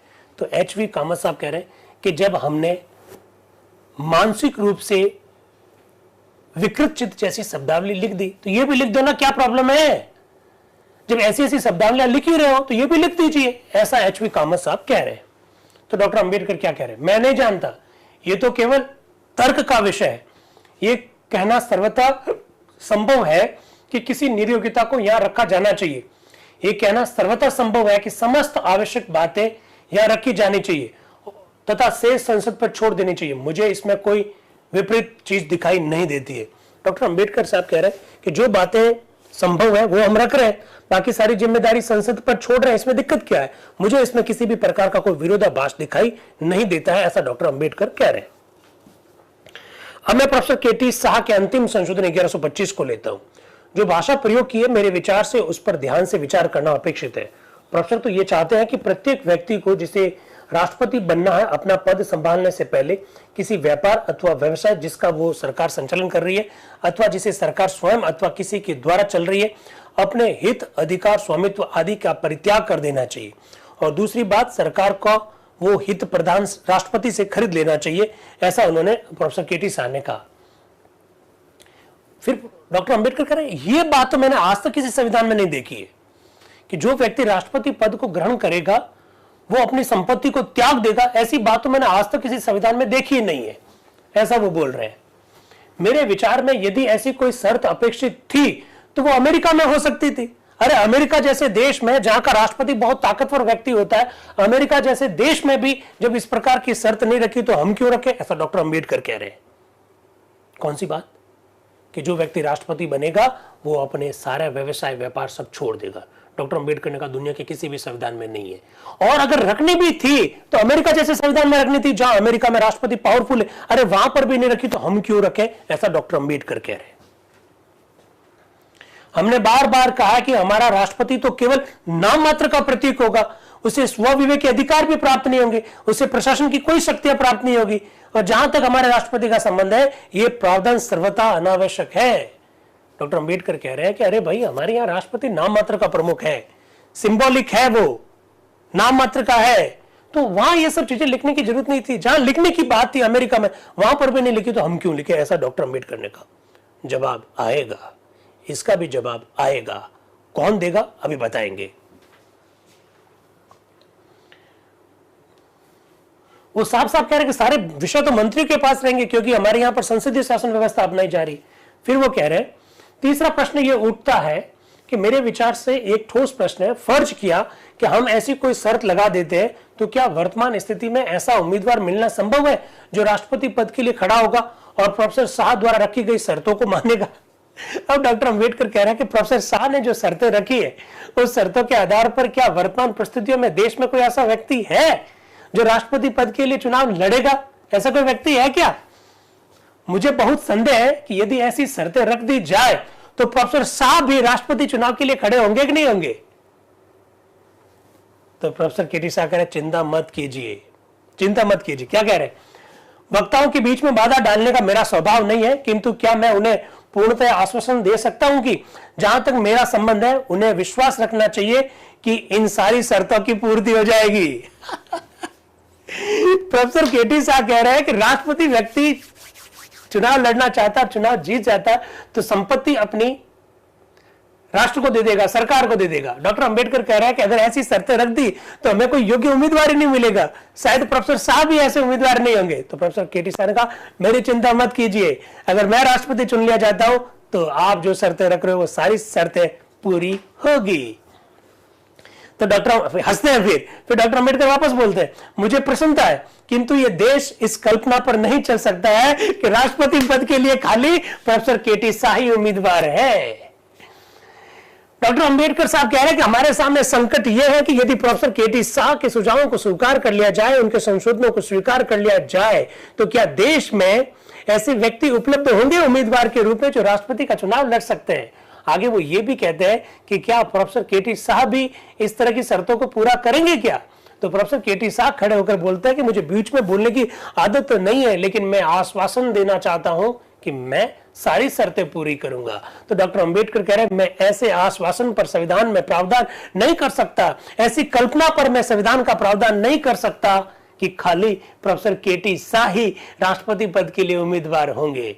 उम्मीदवार तो हमें और भी चाहिए, ऐसा वो कहना चाह रहे हैं। वो कह रहे हैं कि बहुत से उम्मीदवार होने में ही भलाई है, अतः हमें विचार करना है कि व्यवहारिक दृष्टिकोण से इस पद विशेष के लिए खड़े होने वाले हमारे पास काफी उम्मीदवार होने चाहिए। इस कारणों से मैं इन संशोधनों को स्वीकार नहीं करता। प्रोफेसर केटी शाह के सारे संशोधन डॉक्टर अंबेडकर ने अस्वीकार कर दिए और इसके पीछे जो तर्क दिए गए वो भी मैंने आपके सामने रख दिए। एचवी कामत साहब बोलते हैं आगे, क्या डॉक्टर अंबेडकर उम्मीदवार के हित अथवा अंश के बता देने के भी विरुद्ध है कि वे इस प्रकार की घोषणा के भी विरुद्ध है। अरे वाह, आप लोग जानते हैं कि सरकारी अधिकारियों को, आप लोग जानते हैं कि मंत्रियों को अपनी संपत्ति की घोषणा करनी पड़ती है। एचवी कामत साहब ने पूछा डॉक्टर अंबेडकर से कि क्या उम्मीदवार के क्या क्या शेयर है, कहां कहां पर अंश है, कहां कहां पर कौन से इंटरेस्ट है, इस प्रकार की घोषणा करने के भी आप विरुद्ध है। एचवी कामत साहब डॉक्टर अंबेडकर से प्रश्न पूछते हैं। तो डॉक्टर अंबेडकर साहब कह रहे हैं किंतु संशोधन तो इस विषय पर है ही नहीं। इस विषय पर संशोधन तो है ही नहीं, अगर संशोधन होता तो मैं जरूर बोलता। तो प्रोफेसर एच.वी. कामत साहब कह रहे अरे ये संशोधन का भाग है, ये खुद भले संशोधन नहीं हो पर ये संशोधन का भाग तो है। तो डॉक्टर अंबेडकर वापस मना करते थे कि नहीं, ये संशोधन नहीं है। फिर इसके बाद में वोटिंग करवाई जाती है और वोटिंग में सारे संशोधन अस्वीकार कर लिए जाते हैं। आप देख सकते हैं डॉक्टर अंबेडकर ने जो लिखा लाभ के पद, वो वाला तो स्वीकार कर लिया जाता है, बाकी प्रोफेसर के.टी. शाह ने रखा या किसी और ने रखा, वो सारे संशोधन अस्वीकार कर लिए जाते हैं। डॉक्टर अंबेडकर ने यह भी लिखा कि मंत्री का पद लाभ के पद में नहीं आएगा, यह संशोधन स्वीकार कर लिया जाएगा, लेकिन मंत्री पद से त्याग पत्र देना होगा उम्मीदवार को। Professor K T. शाह का यह संशोधन अस्वीकार हो गया सभा के द्वारा। इस प्रकार से एक और संशोधन प्रोफेसर के.टी. शाह ने रखा कि सारी प्रॉपर्टी सरकार को बेचनी पड़ेगी, यह संशोधन भी अस्वीकार हो गया और अंत में जाकर अनुच्छेद 47 संविधान का भाग बन गया, जो कि राष्ट्रपति पद की योग्यताओं के संदर्भ में है। आप देख सकते हैं। इसके बाद में नया अनुच्छेद आता है 47A। 47A professor K T. Shah लेकर आ रहे हैं। क्या है अभी बता रहे हैं आपको। कोई व्यक्ति जो कि राष्ट्रपति चुना जाए वह अपने पद के कार्य और उत्तरदायित्व को संभालने से पहले किसी ऐसे व्यवसाय, व्यापार अथवा वाणिज्य में अपने समस्त अधिकार, उपाधि, अंश संपत्ति अथवा हित की घोषणा कर देगा और उससे अलग हो जाएगा जिनमें संघ सरकार की सहायता या समर्थन प्राप्त है, और वह उन सब अधिकारों, उपाधियों, अंशों, संपत्ति तथा हितों को भारत सरकार को सौंप देगा, जिससे कि भारत सरकार उसके पद काल में उसकी ओर से ट्रस्टी के रूप में रखेगी। ऐसा वो प्रस्ताव रख रहे हैं। कौन? Professor K T. शाह। फिर प्रोफेसर के.टी. शाह वो सारी बातें कह रहे हैं जो डॉक्टर अंबेडकर ने थोड़ी देर पहले कही थी। जैसा कि आपने कृपा करके बताया है कि ये पूर्णतः पिछले संशोधन जैसा नहीं है, जिससे कि इस सभा के समक्ष पेश करने का मुझे सम्मान प्राप्त हुआ था। पिछले संशोधन में मैंने ये सुझाव रखा था कि राष्ट्रपति के हित को राज्य खरीद लेगा, किंतु यहां उस हित को ट्रस्टी के रूप में रखा जाएगा, वह स्वामी रहेगा, केवल उसे किसी प्रकार का प्रलोभन नहीं हो सकेगा, राज्य द्वारा किसी प्रकार का समर्थन अथवा गड़बड़ी की संभावना नहीं रहेगी। श्रीमान, पिछले संशोधन का विरोध जिस तर्कहीनता से किया गया उस पर मुझे आश्चर्य हुआ। यदि किसी की गंभीर युक्तियों के उत्तर में उसके समक्ष ऐसी बातें रखी जाए कि जैसे हो सकता है सारे मंत्री एक साथ ही प्रधान के पद के लिए खड़े होने। अब डॉक्टर अंबेडकर ने जो तर्क दिए थे उसका प्रोफेसर के.टी. साहब वापस जवाब दे रहे हैं। वो कह रहे हैं कि मेरे तर्कों का सही ढंग से जवाब नहीं दिया गया। मेरे तर्कों को इस तरह से कह दिया गया कि एक मंत्री चुनाव लड़ने के लिए अगर इस्तीफा देगा तो सारे मंत्री अगर चुनाव लड़ना चाहते हैं तो सारे मंत्री इस्तीफा दे देंगे, तो इससे सरकार फेल हो जाएगी। तो प्रोफेसर के.टी. शाह कह रहे हैं कभी ऐसा होगा क्या कि सारे मंत्री इस्तीफा देंगे? मेरे तर्क का जवाब तर्क से आना चाहिए था। Professor K T. Shah doctor Ambedkar की इस बात से संतुष्ट नहीं है। उनका सारे मंत्री कैसे इस्तीफा दे सकते हैं, ऐसा वो कह रहे हैं। गजब की बात कही यार उन्होंने। किसने? Professor K T. शाह अपनी बात को रख रहे हैं।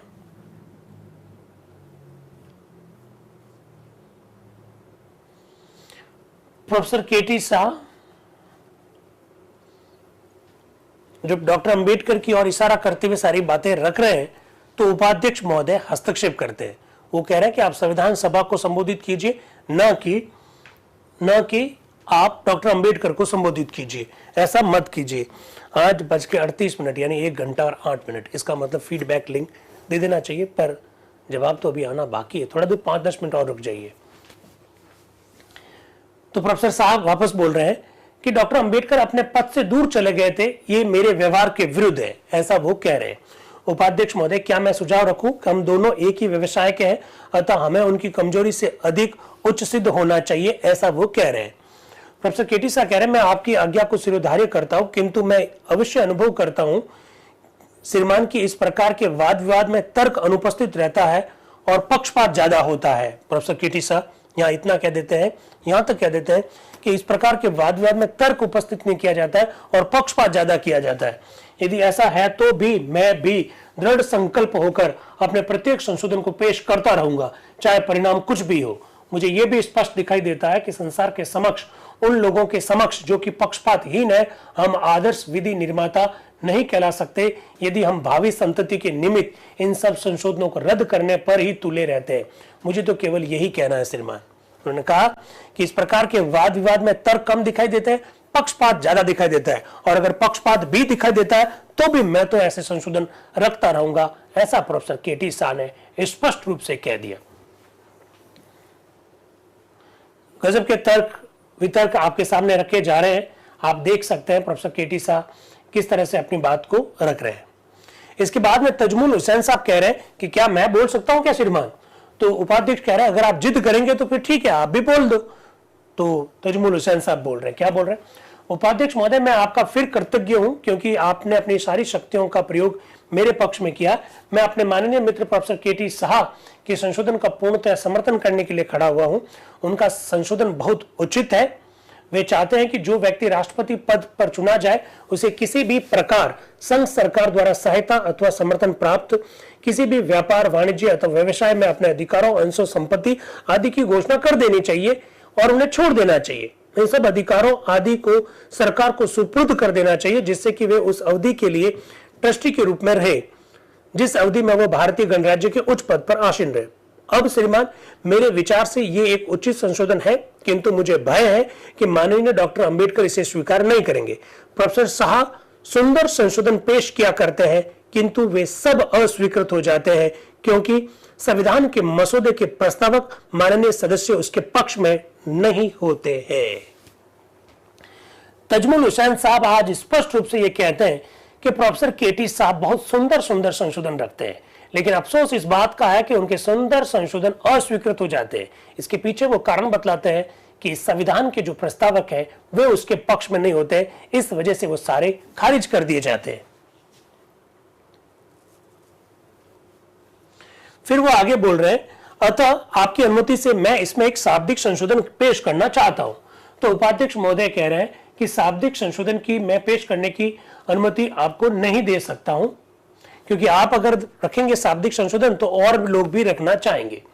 आप डॉक्टर अंबेडकर की स्वीकृति के लिए सुझाव रख सकते हैं।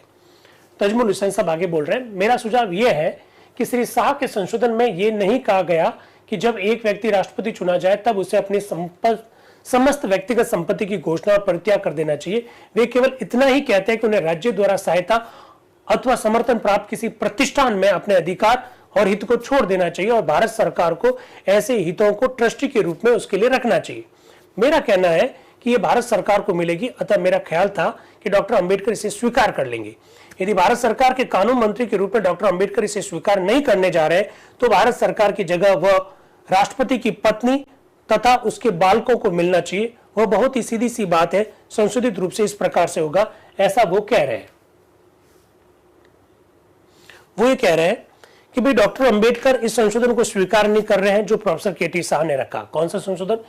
कि जो व्यक्ति भारत का राष्ट्रपति चुना जाएगा उसकी सारी संपत्ति भारत सरकार के पास चली जाए या भारत सरकार के किसी उद्यम के पास चली जाए। अगर इसको वो स्वीकार नहीं कर रहे हैं तो कम से कम इसको स्वीकार कर ले कि जो प्रॉपर्टी राष्ट्रपति के लिए जो है वो सारी प्रॉपर्टी उनकी पत्नी या उनके बच्चे के पास ट्रांसफर हो जानी चाहिए ट्रस्टी के रूप में जब तक कि वो इस पद को ग्रहण करते हैं, ऐसा वो कहना चाह रहे हैं। फिर इसके बाद में उपाध्यक्ष महोदय कह रहे हैं इस पर कोई संशोधन पेश होने वाला नहीं है। तो फिर वो डॉक्टर BR अम्बेडकर का नाम बोल रहे हैं। तो डॉक्टर अम्बेडकर कह रहे हैं श्रीमान मुझे कुछ नहीं कहना है। तो उपाध्यक्ष महोदय कह रहे हैं ठीक है, फिर वोटिंग करवा लेते हैं कि अनुच्छेद 47A को संविधान का भाग बनाया जाए। संविधान सभा ने प्रस्ताव को क्या कर लिया? अस्वीकार कर लिया। डॉक्टर अम्बेडकर ने उसका कोई जवाब नहीं दिया। उन्होंने साफ कह दिया कि मुझे इसके विषय पर कुछ भी नहीं कहना है। नया अनुच्छेद आता है अनुच्छेद 48 और डॉक्टर BR अम्बेडकर ही उसमें कुछ संशोधन का प्रस्ताव रख रहे हैं। क्या प्रस्ताव रख रहे हैं? शाब्दिक संशोधन है। डॉक्टर अंबेडकर को इस बात का अधिकार था, वो कर सकते थे। उन्होंने शाब्दिक संशोधन किया का प्रस्ताव रखा। फिर नजरुद्दीन जी अहमद साहब बोले, उपाध्यक्ष महोदय हमने कतिपय नियमों को स्वीकार करके ये पहले ही निश्चय कर दिया था कि जिन संशोधनों का उद्देश्य किसी अनुच्छेद की भाषा को अधिक सुंदर बनाना हो उसको पेश करने की अनुमति नहीं दी जाएगी। भाषा में सुधार करना अब किसी संशोधन का उद्देश्य नहीं होता है। ये संशोधन पेश होने से पहले आशयपूर्ण दिखाई देता था, किंतु डॉक्टर अंबेडकर ने स्वीकार कर लिया है कि इसका अभिप्राय केवल अनुच्छेद की भाषा को सुधारना है। इस कारण यद्यपि इसे पेश किया जा चुका है किंतु इस पर वोटिंग नहीं करवाई जाए। अब नजरुद्दीन साहब कह रहे हैं कि साहब डॉक्टर अंबेडकर ने जो बात रखी है वो भी तो भाषा में सुधार करने से संबंधित था, और भाषा में सुधार करने की बात तो रखने की परमिशन ही नहीं है। फिर आपने रखवा दिया तो कम से कम कोई बात नहीं, पर उसके ऊपर वोटिंग तो मत करवो। तो उपाध्यक्ष महोदय कह रहे हैं सभापति को कुछ अधिकार दिए गए जिनका वह ऐसे तरीके से प्रयोग करेगा जो उसे सर्वोत्तम दिखाई दे। कह दिया उन्होंने, अरे भाई सभापति को यह अधिकार है और वो उसको अपने बेस्ट तरीके से इस्तेमाल कर रहा है, चिंता मत कीजिए। मुझे पता लगा कि संशोधन पर एक और संशोधन है, ऐसी वो बात कह रहे हैं। फिर वीएस सरवटे का नाम पुकारा जा रहा है। वीएस सरवटे भी इसी प्रकार का एक संशोधन रख रहे होते हैं।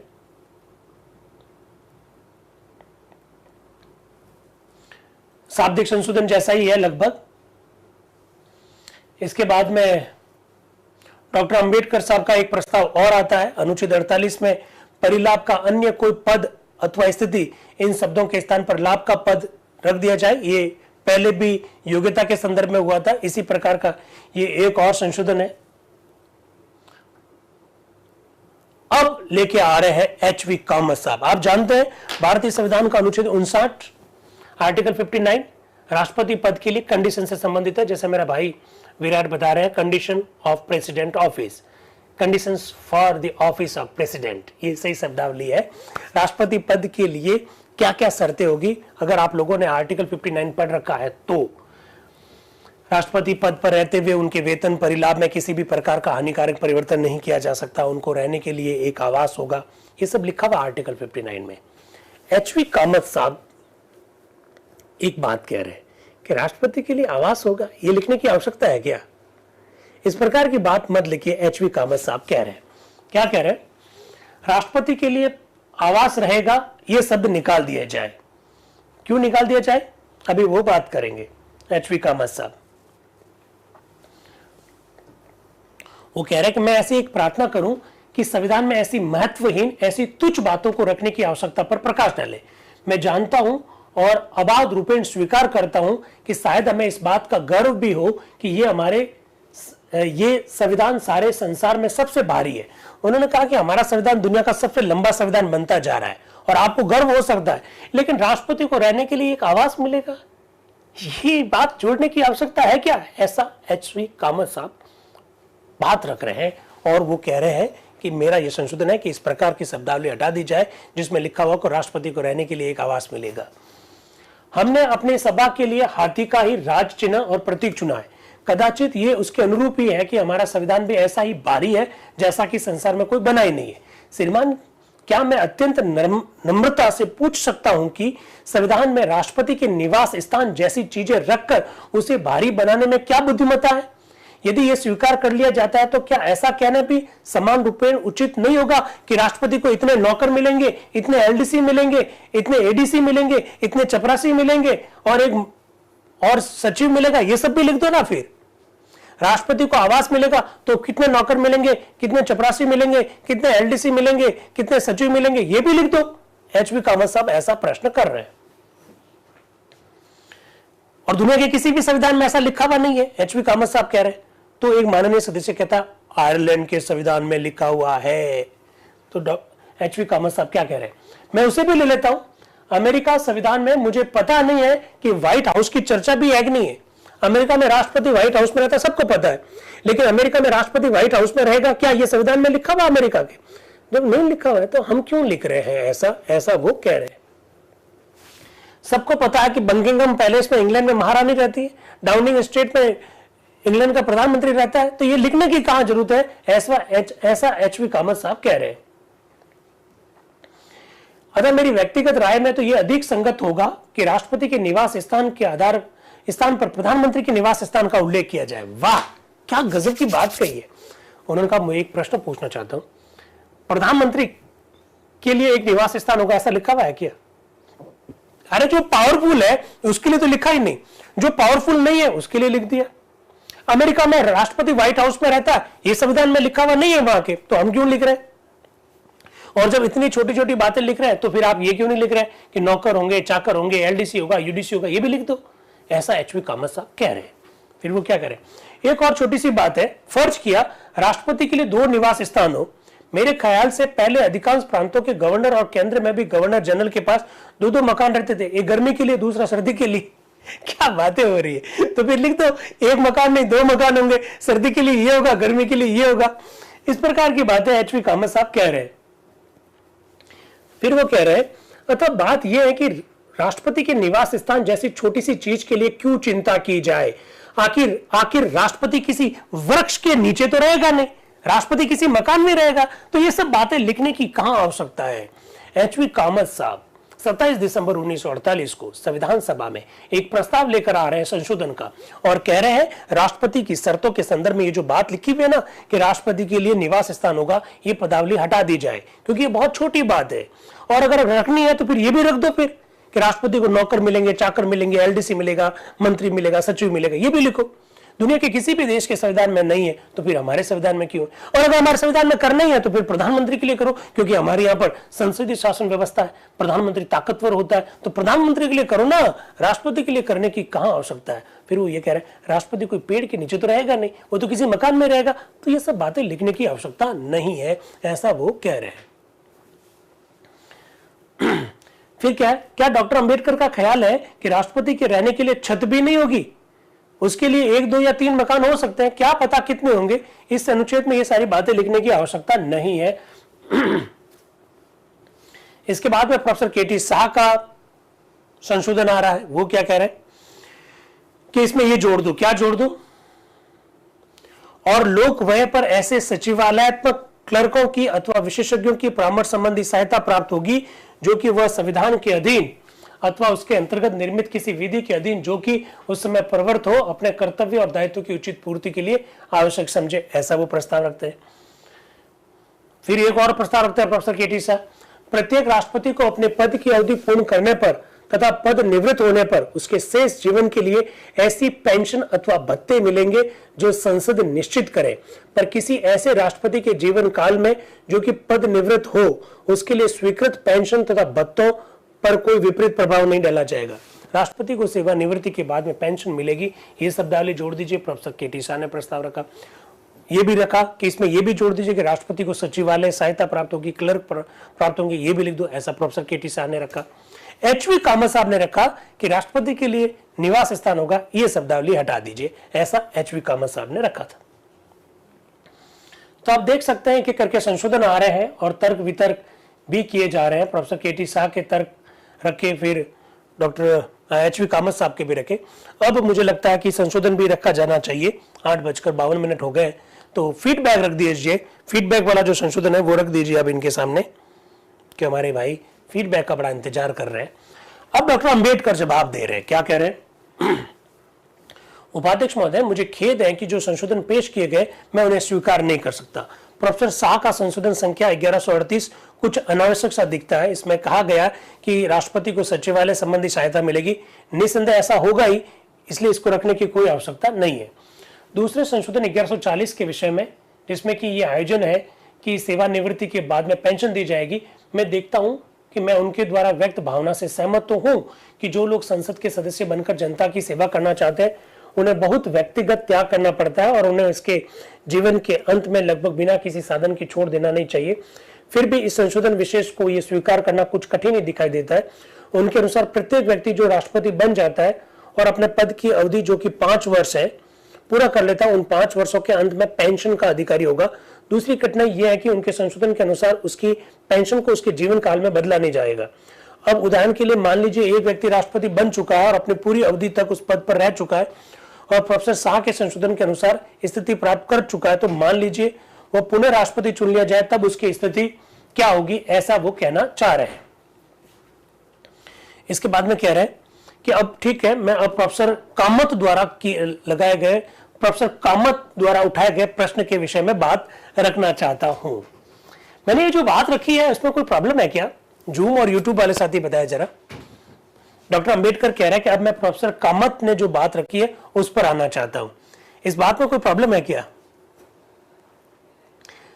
एचवी कामत साहब कहेंगे मैं प्रोफेसर नहीं हूं, मैं प्रोफेसर नहीं हूं, ऐसा कहेंगे। वो कह रहे हैं तत्पश्चात निवास स्थान के संदर्भ में मैं प्रोफेसर कामत द्वारा उठाए गए प्रश्न के विषय में बोलना चाहता हूं।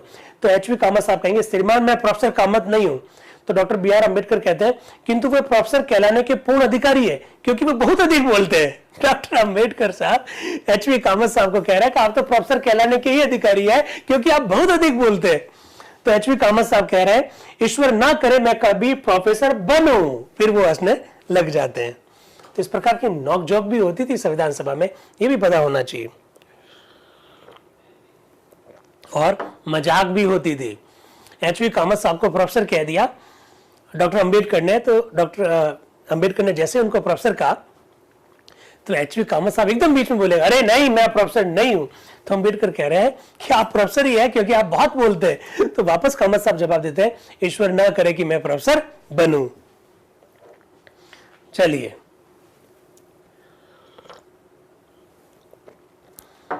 फिर वो कह रहे हैं कि राष्ट्रपति के लिए निवास स्थान तो होना चाहिए, इसमें क्या दिक्कत है।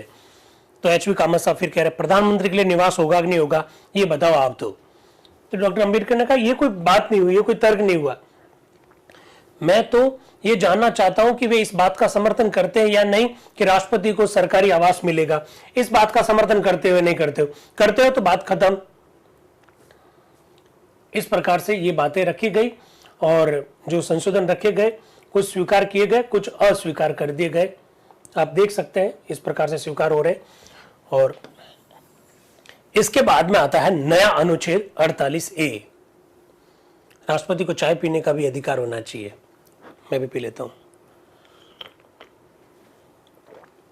पी सकते हैं ना अरबन भाई।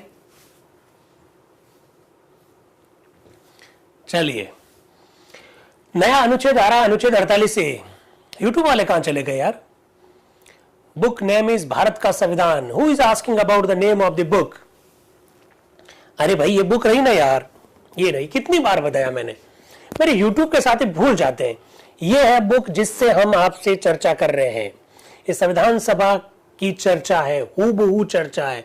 संविधान सभा में जो कुछ हुआ उससे संबंधित ये बुक है और ऐसी ऐसी 6 बुक आपके सामने लाई जा रही है। तीसरी बुक है ये और संविधान सभा के 7वें सत्र के बाद ये तीसरी बुक कंप्लीट हो जाएगी। इसके बाद में 3 बुक और आनी है, यानी संविधान सभा के कुल 12 सत्र हुए, 7 सत्रों में 3 बुक कंप्लीट होगी और पीछे जो 5 सत्र बचे हैं उसमें 3 बुक है। और ये भी थोड़ा सा ध्यान रखिएगा। तो ये क्यों पूछ रही है, तो संविधान सभा की बहस से संबंधित बुक है। सही कह रहा हूं।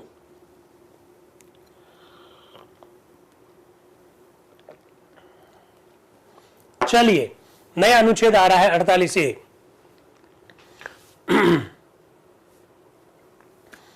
48A संविधान सभा के उपाध्यक्ष महोदय ने खारिज कर दिया। उन्होंने कहा इस प्रकार के संशोधन पहले से रखे जा चुके हैं, इसलिए इनको खारिज किए जाते हैं, पहले जैसे को नहीं रखोगे। अब आता है नया अनुच्छेद आर्टिकल 49। संशोधन आ रहा है पहला टीटी कृष्णमाचारी जी का। क्या कह रहे हैं, अच्छा 49 जो है वो एक्चुअली में भारत के संविधान का आज का अनुच्छेद 60 राष्ट्रपति की शपथ से संबंधित जो है ना उससे संबंधित है। और राष्ट्रपति को शपथ कौन दिलाते हैं भैया बताओ रे, यूट्यूब वालों बता दो भाई, यूट्यूब वालों आप बताओ राष्ट्रपति जी को शपथ कौन दिलाते हैं। यस, राष्ट्रपति जी को शपथ सीजीआई दिलाते हैं, चीफ जस्टिस ऑफ इंडिया दिलाते हैं। अनुच्छेद 60 में ऐसा लिखा हुआ है, लेकिन सीजीआई नहीं है तो कौन दिलाएगा। सीजीआई अगर नहीं है तो कौन दिलाएगा बताओ भाई प्राची जी, आशीष भाई। सीजीआई अगर पद पर नहीं है तो कौन दिलाएगा। वरिष्ठतम न्यायाधीश, सुप्रीम कोर्ट का सीनियर मोस्ट जज ऑफ द सुप्रीम कोर्ट का सीनियर मोस्ट जज, मुख्य न्यायाधीश नहीं है तो वरिष्ठतम न्यायाधीश। इनिशियल स्टेज में इस प्रकार की शब्दावली लिखी हुई नहीं थी। क्या लिखा होता जरा देखिएगा।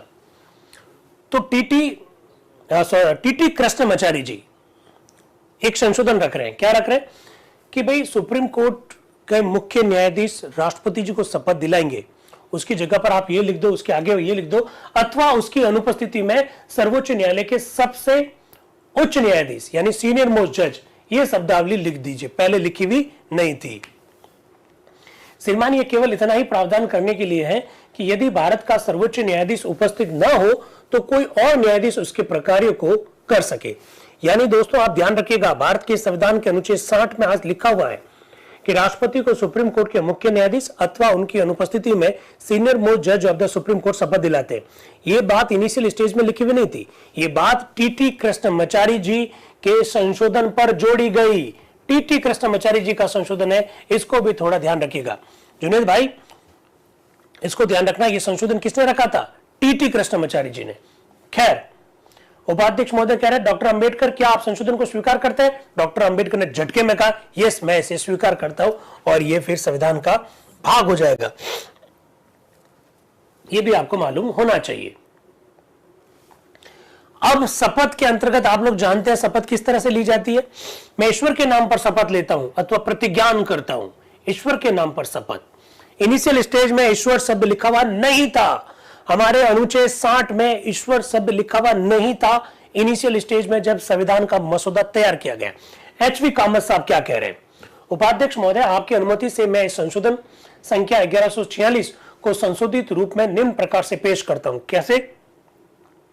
मैं अमुक गंभीरता पूर्वक प्रतिज्ञान करता हूं, शपथ लेता हूं, इन शब्दों के स्थान पर निम्न शब्द रखे जाए। क्या रखे जाए?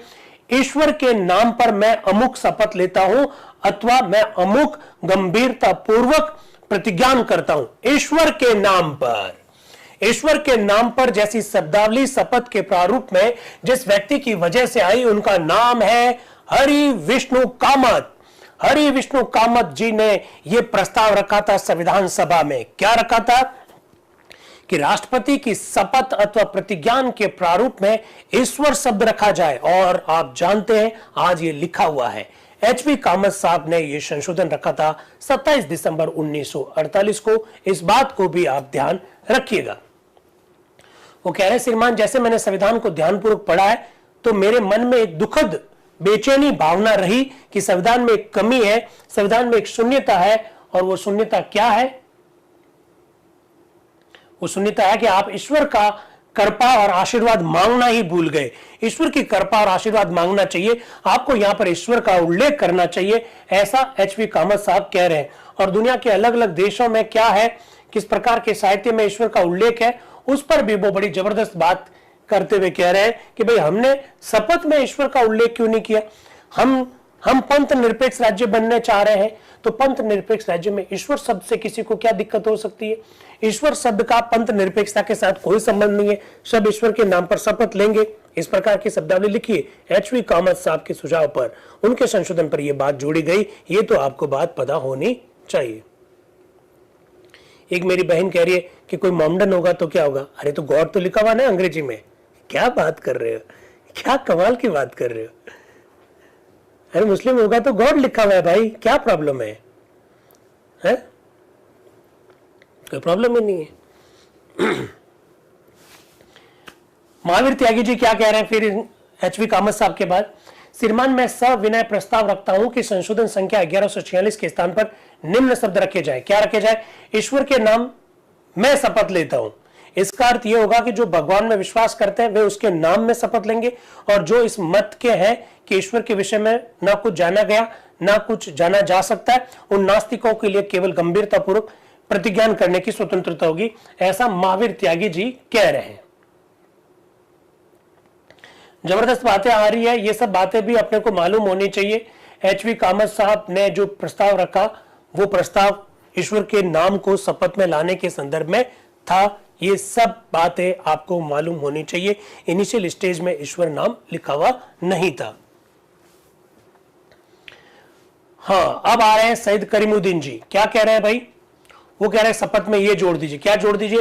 और मैं अपने आप को भारत की जनता की सेवा और कल्याण में तन मन से लगाऊंगा। ये शब्द हटा दिए जाए। अल्ले, वो तो हटाने की बात कह रहे हैं कि शपथ के प्रारूप में, और मैं अपने आप को भारत की जनता की सेवा और कल्याण में तन मन से लगाऊंगा, ये शब्द हटा दिए जाए। ये काजी सईद करीमुद्दीन जी प्रस्ताव रख रहे हैं। क्यों रख रहे हैं जरा देखिएगा। इन शब्दों को निकालने के लिए मेरा तर्क यह है कि शपथ लेने अथवा प्रतिज्ञान करने का अभिप्राय ही यह होता है कि कुछ कानूनी कर्तव्य उत्पन्न हो जाते हैं। यदि यह शपथ भंग हो जाए तो राष्ट्रपति अथवा उपराष्ट्रपति का महाभियोग किया जा सकता है। भारत के नागरिक होने के नाते एक व्यक्ति जनता की सेवा में रत रहेगा ही, अतः यह आवश्यक नहीं है कि शपथ में यह पवित्र घोषणा भी रखी जाए। वो एक अलग बात कह रहे हैं। वो कह रहे हैं कि इस प्रकार की शब्दावली लिखने की जरूरत ही नहीं है, क्योंकि अगर आप भारत के नागरिक हैं तो आपके तो कुछ कर्तव्य है ही है। तो जनता की सेवा में रहूंगा ये लिखने की कहां जरूरत है, जनता का कल्याण करूंगा ये लिखने की कहां जरूरत है। ये तो आप भारत के नागरिक हैं, इसलिए तो आपको करना ही करना है, इसलिए इसको लिखने की कोई जरूरत नहीं है। अतः यह आवश्यक नहीं है कि शपथ में यह पवित्र घोषणा भी रखी जाए। आप देखेंगे कि अमेरिका के संविधान में उल्लेखित शपथ पत्र में इस शपथ के बाद का भाग शामिल नहीं है। अतः मेरा निवेदन है कि बाद के भाग को निकाल देना चाहिए, क्योंकि यह केवल एक पवित्र घोषणा मात्र है, ऐसा वो कह रहे हैं। इसके बाद में श्री कामत द्वारा पेश किए गए संशोधन के संदर्भ में मैं कुछ शब्द कहना चाहता हूं। कौन कह रहे? करीमुद्दीन जी। मैं बहुत प्रश्न हूं कि उन्होंने ईश्वर के पक्ष में तर्क उपस्थित किए तथा युक्तियां पेश की है कि ईश्वर को हमारे संविधान से नहीं मिटाना चाहिए। मेरा निवेदन है कि यदि उनका संशोधन स्वीकार कर लिया जाए तो हम उन लोगों को अलग कर रहे होंगे जिन्हें ईश्वर में विश्वास नहीं है। अरे वाह, करीमुद्दीन जी कह रहे हैं अरे भाई कुछ लोग ऐसे भी तो हो सकते हैं जिनका ईश्वर में विश्वास नहीं है और वो राष्ट्रपति बन जाए, तो फिर क्या करेंगे? बताओ भाई आशीष भाई, और यूट्यूब वाले आप भी बता दो भाई, कोई ऐसा व्यक्ति जिनकी ईश्वर में आस्था नहीं है और वो अगर राष्ट्रपति बन जाए तो फिर उसका क्या होगा? वो प्रतिज्ञान करेगा। याद रखिएगा, हमारे संविधान के अनुच्छेद 60 में जो शपथ का प्रारूप दे रखा है, एक्चुअली में हम शब्द ही गलत प्रयोग करते हैं। शपथ का प्रारूप नहीं है, शपथ या प्रतिज्ञान का प्रारूप है। शपथ उनके लिए जो ईश्वर में विश्वास करते हैं, और जो ईश्वर में विश्वास नहीं करते उनके लिए प्रतिज्ञान है। मैं प्रतिज्ञान करता हूं, यस यस, इस प्रकार की शब्दावली वहां पर लिखी हुई है। तो करीमुद्दीन जी कह रहे हैं कि एचपी कामत साहब के संशोधन को स्वीकार कर लिया तो ईश्वर तो आ जाएगा, लेकिन उनका क्या होगा जो ईश्वर में विश्वास नहीं करते? तो भाई महावीर त्यागी जी ने आपसे पहले ये बात कह दी ना कि ईश्वर में विश्वास करते उनके लिए शपथ, जो ईश्वर में विश्वास नहीं करते उनके लिए प्रतिज्ञान, एफर्मेशन पता होना चाहिए। ऐसी वो बात कह रहे हैं। यदि यह संशोधन स्वीकार हो जाए तो आप एक मजबूरी पैदा कर रहे होंगे कि सबका भगवान पर विश्वास होना चाहिए। वो कह रहे करीमुद्दीन जी कि इससे तो आप सबको भगवान पर विश्वास मानने वाला मान रहे हैं, जबकि ऐसा है नहीं, कुछ लोग भगवान में विश्वास नहीं करते। तो एचपी कामत साहब बीच में बोल रहे हैं, मिस्टर करीमुद्दीन ने मेरे संशोधन को देखा नहीं है, अगर देखा है तो फिर समझा नहीं है। तो करीमुद्दीन जी कह रहे समझने का ठेका तो आपने ले रखा है। ये मैंने नहीं कहा है, करीमुद्दीन जी ने कहा। समझने का ठेका तो आपका ही है। और फिर वो हंसने लग जाते हैं। तो एचपी कामत साहब भी चूकते नहीं है, वो कह रहे हाँ कभी कभी तो मैंने ही ले रखा। क्या गजब की बात है। समझने का ठेका तो आपने ले रखा है, और वो भी इस बात से बुरा नहीं मानते। वो कह रहे यस कभी कभी तो ले रखा है। क्या रूपाध्यक्ष महोदय क्या कह रहे हैं? क्या आप समझाना चाहते हैं? आपका संशोधन तो मिस्टर करीमुद्दीन के संशोधन पर ही है। आगे करीमुद्दीन जी बोले, मेरा निवेदन है कि धर्मनिरपेक्ष राज्य में जब आप संविधान बना रहे हैं तो शपथ लेने के समय लोगों को श्रेणी विभाजन क्यों करें, दो टुकड़ों में क्यों बांटे, इस प्रकार की बात चल रही है। इसके बाद में प्रोफेसर केटी शाह कुछ प्रस्ताव लेकर आ रहे हैं। वो कह रहे हैं कि शपथ के बाद में यह जोड़ दिया जाए, क्या जनता की सेवा और कल्याण में तन मन से लगाऊंगा, उसके बाद में यह शब्द जोड़ दिया जाए। क्या जोड़ दिया जाए?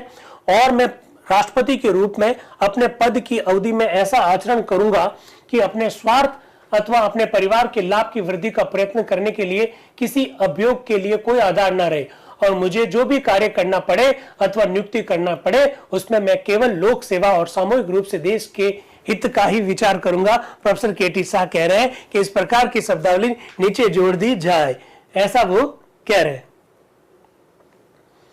है कि नहीं बात दम? भाई देखिए, संविधान सभा के सदस्यों ने गजब की बातें रखी है, और वो सारी बातें मैंने आके करके आपके सामने रखी है। इसके बाद में आर के सिद्धवा जी क्या कह रहे हैं?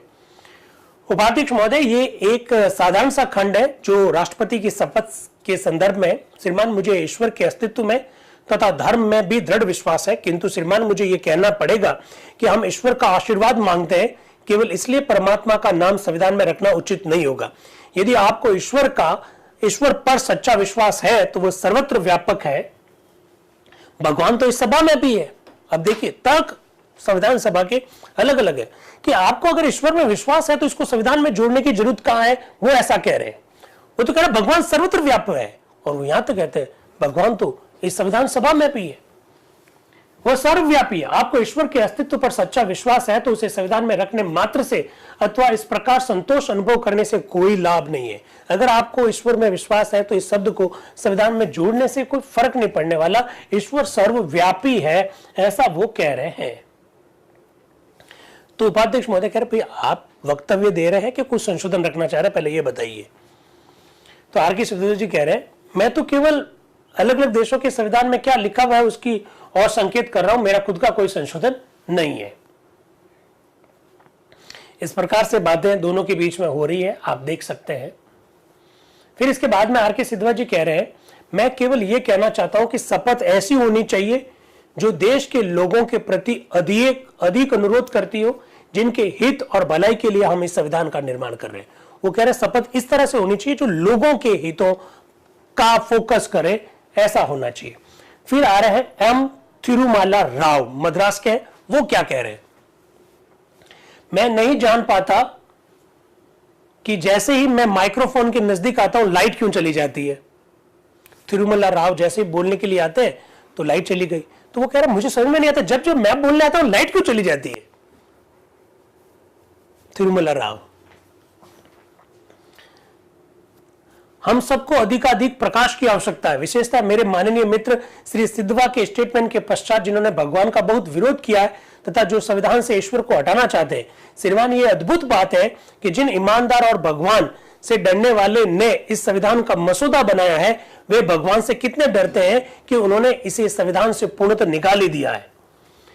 श्रीमान, मैं परिषद को बताना चाहता हूं कि गत 30 वर्षों में कांग्रेस का संघर्ष संसार के एक महानतम व्यक्ति के नेतृत्व में आदर्शवाद के निश्चित पथ पर चलाया गया था।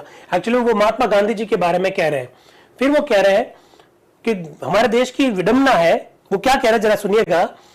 वो गांधी जी के बारे में चर्चा कर रहे हैं और चर्चा करते करते वो कह रहे हैं, यदि आप उस आध्यात्मिक भावना को मिटा देंगे तो भारत को जीवित रहने का कोई अधिकार नहीं है और बहुत पहले ही इसका अस्तित्व मिट जाना चाहिए था।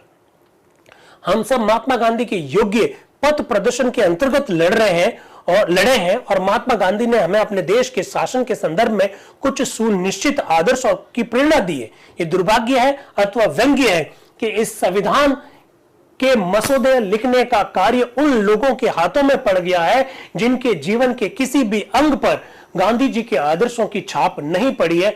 कदाचित एक ही मेरे अपवाद है, वो है के मुंशी जी। आप जानते हैं प्रारूप समिति में 7 मेंबर थे। तिरुमला राव कह रहे हैं कि संविधान लिखने का दायित्व उन लोगों पर है जिन लोगों का गांधी जी के साथ कोई संबंध नहीं था। उनमें से एक ही अपवाद है, वो है के मुंशी जी। जैसे के मुंशी जी का नाम आता है तो के मुंशी जी कह रहे हैं थैंक यू वेरी मच, मेरा नाम तो लिया, थैंक यू वेरी मच, ऐसा के मुंशी जी कह रहे हैं।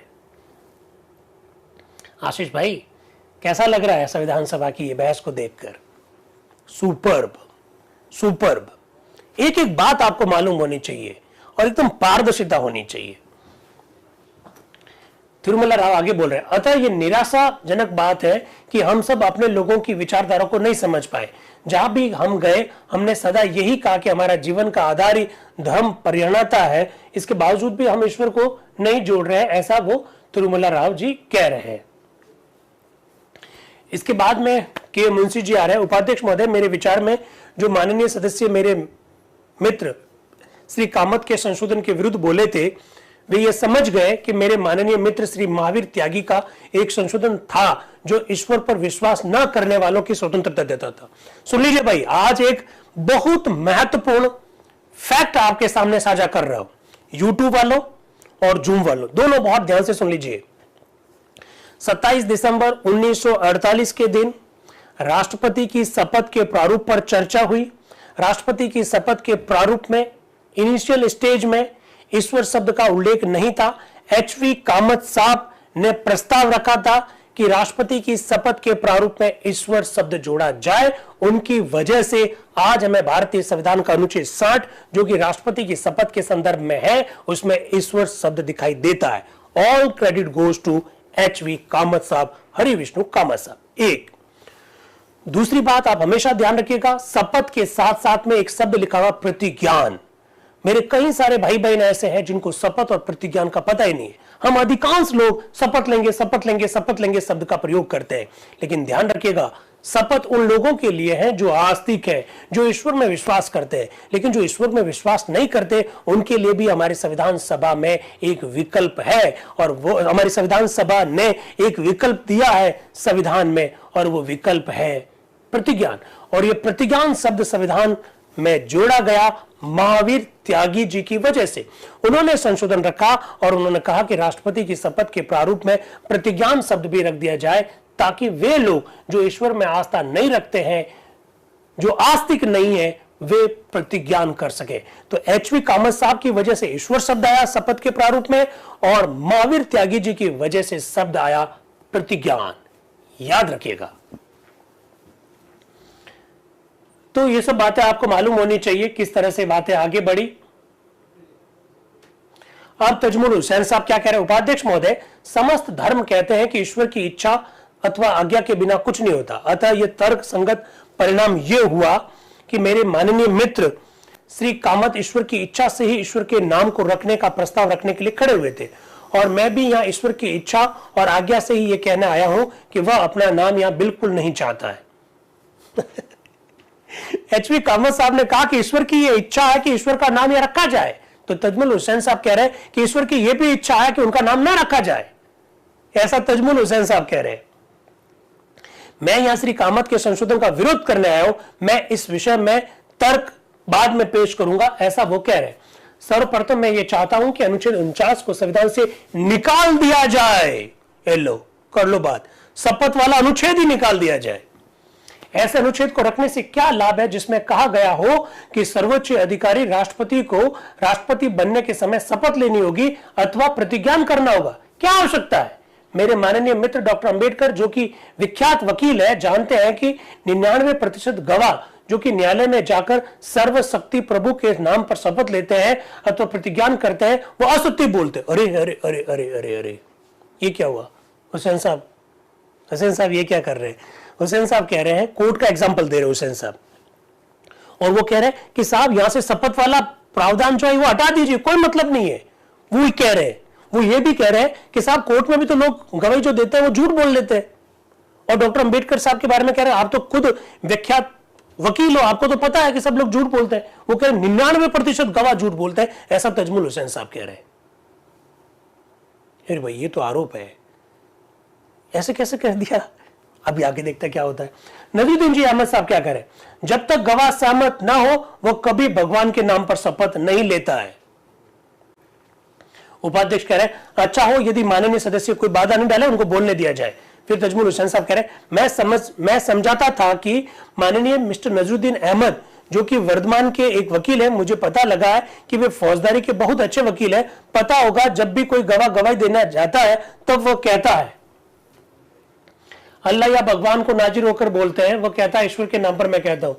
वो कह रहे हैं कि ईश्वर के नाम पर ये जो शपथ वाला प्रावधान है हटा देना चाहिए, और इसके पीछे वो तर्क दे रहे हैं, और वो कोर्ट का हवाला भी दे रहे हैं कि गवाह भी ऐसे लोग होते हैं, ऐसा उन्होंने तर्क दिया। तो कई सारे लोग, कुछ लोग नाराज हो गए। फिर उन्होंने आखिर में कहा, मैं प्रस्ताव रखता हूं कि अनुच्छेद 49 हटा दिया जाए। अब सुन लीजिए, और एक बहुत महत्वपूर्ण बात, 27 दिसंबर 1948 के दिन संविधान सभा के 7वें सत्र में राष्ट्रपति की शपथ के प्रारूप के संदर्भ में एक अनुच्छेद पर चर्चा हुई। उस समय उस अनुच्छेद का संख्या थी 49, जिसे आजकल हम अनुच्छेद 60 के नाम से जानते हैं। ये जो आर्टिकल 49 है, जो कि शपथ और प्रतिज्ञान से संबंधित है, संविधान सभा के एक मेंबर थे तजमुल हुसैन साहब, उन्होंने कहा कि शपथ से संबंधित कोई प्रावधान संविधान में राष्ट्रपति वाला होना ही नहीं चाहिए। तजमुल हुसैन साहब ने ऐसा प्रस्ताव रखा था। तो 3 फैक्ट आपके सामने साझा किए, एचवी कामत साहब का, महावीर जी त्यागी साहब का और तजमुल हुसैन साहब का। तीनों बातें आप याद रखिएगा, बहुत महत्वपूर्ण बात है। इसके बाद में रेवरेंड जैरूम डिसूजा आते हैं, जो कि मद्रास के हैं। वो कह रहे, उपाध्यक्ष महोदय, मैं श्री कामत के संशोधन पर कुछ शब्द बोलने के लिए बिना आवेग के खड़ा नहीं हुआ हूं। मुझे विश्वास है कि इस परिषद में, मतलब सभा में, मेरे माननीय सहयोगियों को जो कुछ संदेह नहीं होगा कि मैं जो कुछ कहने वाला हूं उसका क्या आशय है। इस सभा में मैंने अनेक बार इस गंभीर विषय की चर्चा छेड़ी है, अतः मैं संतोष के साथ श्री कामत के सुझाव तथा संशोधन को देखता हूं और उसका हार्दिक समर्थन करता हूं, ऐसा डिसूजा साहब कह रहे हैं। तो वो उसका एचवी कामत साहब का क्या करते हैं, समर्थन करते हुए दिखाई देते हैं। इसके बाद में नाम पुकारा जाता है डॉक्टर अंबेडकर का, किस उपाध्यक्ष महोदय के द्वारा। अब डॉक्टर अंबेडकर क्या बोल रहे हैं, उपाध्यक्ष महोदय, मैं श्री टी कृष्णमाचारी के संशोधन को अर्थात संशोधन संख्या 1144 को तथा श्री त्यागी के संशोधन द्वारा संशोधित रूप में श्री कामत के संशोधन संख्या 1146 को स्वीकार करने के लिए तैयार हूं। लीजिए, डॉक्टर अंबेडकर साहब ने ये सारे संशोधन स्वीकार कर लिए। महावीर त्यागी जी वाला भी कर लिया, एचवी कामत साहब का भी संशोधन कर लिया स्वीकार, और टी कृष्णमाचारी जी वाला भी कर लिया। इसके बाद में वो बोलते हैं कि 1146 के विषय में मैं समझता हूं कि मुझे इस प्रश्न के गुण अवगुण पर बोलने की आवश्यकता नहीं है, क्योंकि मैं इसे श्री त्यागी द्वारा संशोधित रूप में स्वीकार कर रहा हूं। किंतु कदाचित यह अच्छा होगा कि मैं इस बारे में कुछ शब्द कहूं कि मसौदा समिति ने ही मौलिक मसौदे में ईश्वर के नाम पर यह शब्द क्यों नहीं रखे थे। श्रीमान, मेरे विचार में मसौदा समिति ने इस विषय पर पूर्णतः विचार ही नहीं किया था, अतः मैं समुचित कारण नहीं बता सकता कि उन्होंने इन शब्दों को पहले क्यों नहीं रखा। डॉक्टर अंबेडकर ने इस बात को स्वीकार किया कि मसौदा समिति ने इस विषय पर विचार नहीं किया था, इसलिए हमने नहीं रखा। जहां तक मेरा संबंध है, मैं समझता हूं यह एक ऐसा विषय था जिस पर कुछ विचार करना अपेक्षित था। यदि सभा अनुमति दे तो मैं इस विषय पर अपने निजी विचार प्रकट करना चाहता हूं। इस विषय में मेरे ये विचार थे, जहां तक मेरा अध्ययन है, ईश्वर शब्द का विभिन्न धर्मों में विभिन्न महत्व है। ईसाई और मुसलमान ईश्वर को एक कल्पना के समान ही नहीं मानते, बल्कि एक ऐसी शक्ति मानते हैं जो संसार पर राज्य करती है और इस कारण आस्तिकों के नैतिक और आध्यात्मिक कार्यों पर शासन करती है। जहां तक हिंदू धर्म का संबंध है, मेरे विचार से, और मैं पूर्णतः गलती पर हो सकता हूं, मैं इस विषय का ज्ञानी होने का दावा तो नहीं करता। मेरा ख्याल है कि ईश्वर शब्द और बड़ा शब्द प्रयोग करें तो परमेश्वर एक आशय का, एक कल्पना का निचोड़ ही है।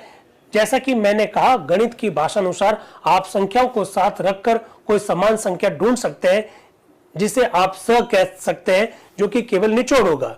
इसके पीछे कोई ठोस वस्तु नहीं है। हिंदू दर्शन में यदि कोई ठोस कल्पना है तो वो ब्रह्मा, विष्णु, महेश, शिव शक्ति है।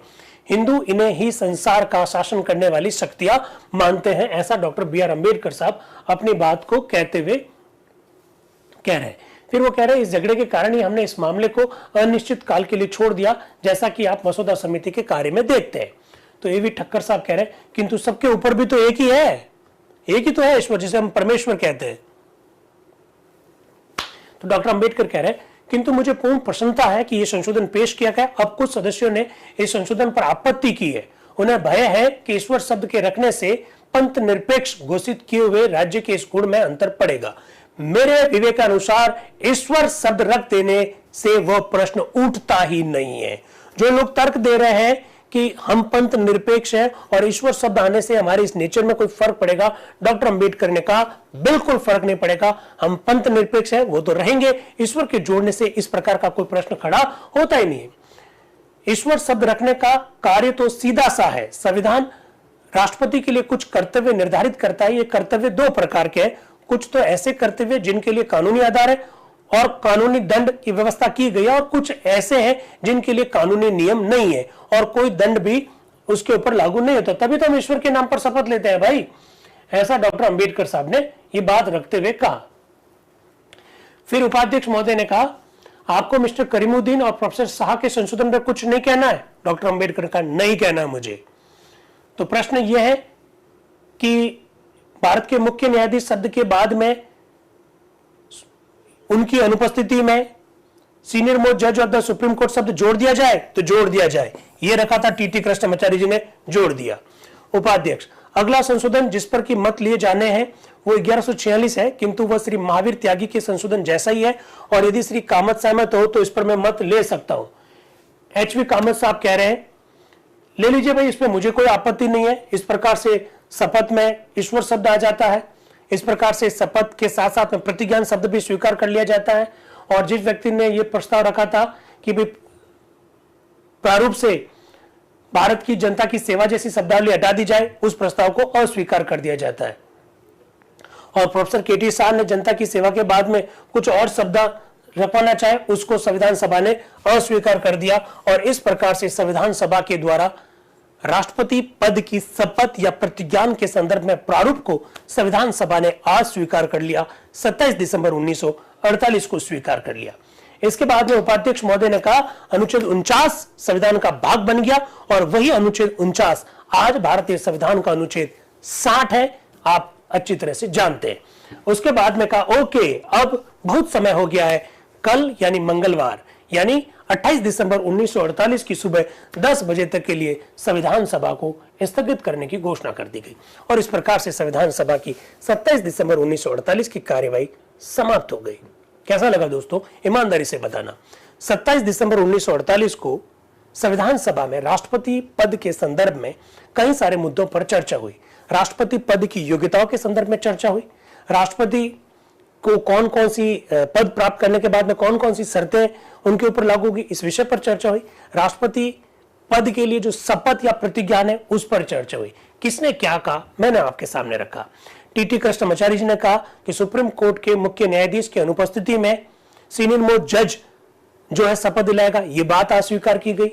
एचवी कामत साहब के प्रस्ताव पर ईश्वर शब्द शपथ में आया और महावीर त्यागी जी के प्रस्ताव पर प्रतिज्ञान शब्द शपथ के प्रारूप में आया। ये सारी बातें आपको याद रखनी है। 27 दिसंबर 1948 की ये चर्चा आप समाप्त करते हैं। कल सुबह 7:30 बजे 28 दिसंबर 1948 को संविधान सभा में जो कुछ हुआ उस पर चर्चा करेंगे। बहुत अच्छा लगता है, जूम के मेरे सारे साथी बड़े एक्टिवली पार्टिसिपेट करते हैं और यूट्यूब पर भी साथी जो जुड़े हुए। अच्छा, यूट्यूब के साथियों से मेरे एक आग्रह जाने से पहले, हम जो ये बात कर रहे हैं, मैंने इस मंच के माध्यम से कई बार ये कहा कि ये हिंदुस्तान के इतिहास में ऐसा पहली बार है। तो हम 4-5 हजार 7 हजार लोग तो इसको देख लेंगे, लेकिन ये जो संविधान सभा की जो चर्चा है आज तक कभी हुई नहीं है। ये चर्चा हमारे देश के दूर दराज के लोगों तक पहुंचनी चाहिए और खासकर जब मैं हिंदी में बात रख रहा हूं तो हिंदी वाले लोगों तक तो पहुंचनी चाहिए, क्योंकि चर्चा बड़ी जबरदस्त है। लोगों को पता नहीं है कि ऐसी कोई चर्चा भी चल रही है। तो अगर आप इस बात को शेयर कर सकते, मैंने पहली बार इसकी बात कर रहा हूं, अगर आप शेयर कर सकते तो जरूर शेयर कीजिएगा, क्योंकि संविधान सभा की ये चर्चा आम लोगों को जब समझ में आएगी तो ही भारत के संविधान के संदर्भ में उनके जो कंसेप्ट है वो क्लियर होंगे। तो ये मेरे YouTube के साथियों से जरूर आग्रह रहेगा कि इस चर्चा को जरूर शेयर करें। आज के लिए इतना काफी, कल सुबह वापस 7:30 बजे मिलते हैं। Thank you very much and wish all the best. Thank you.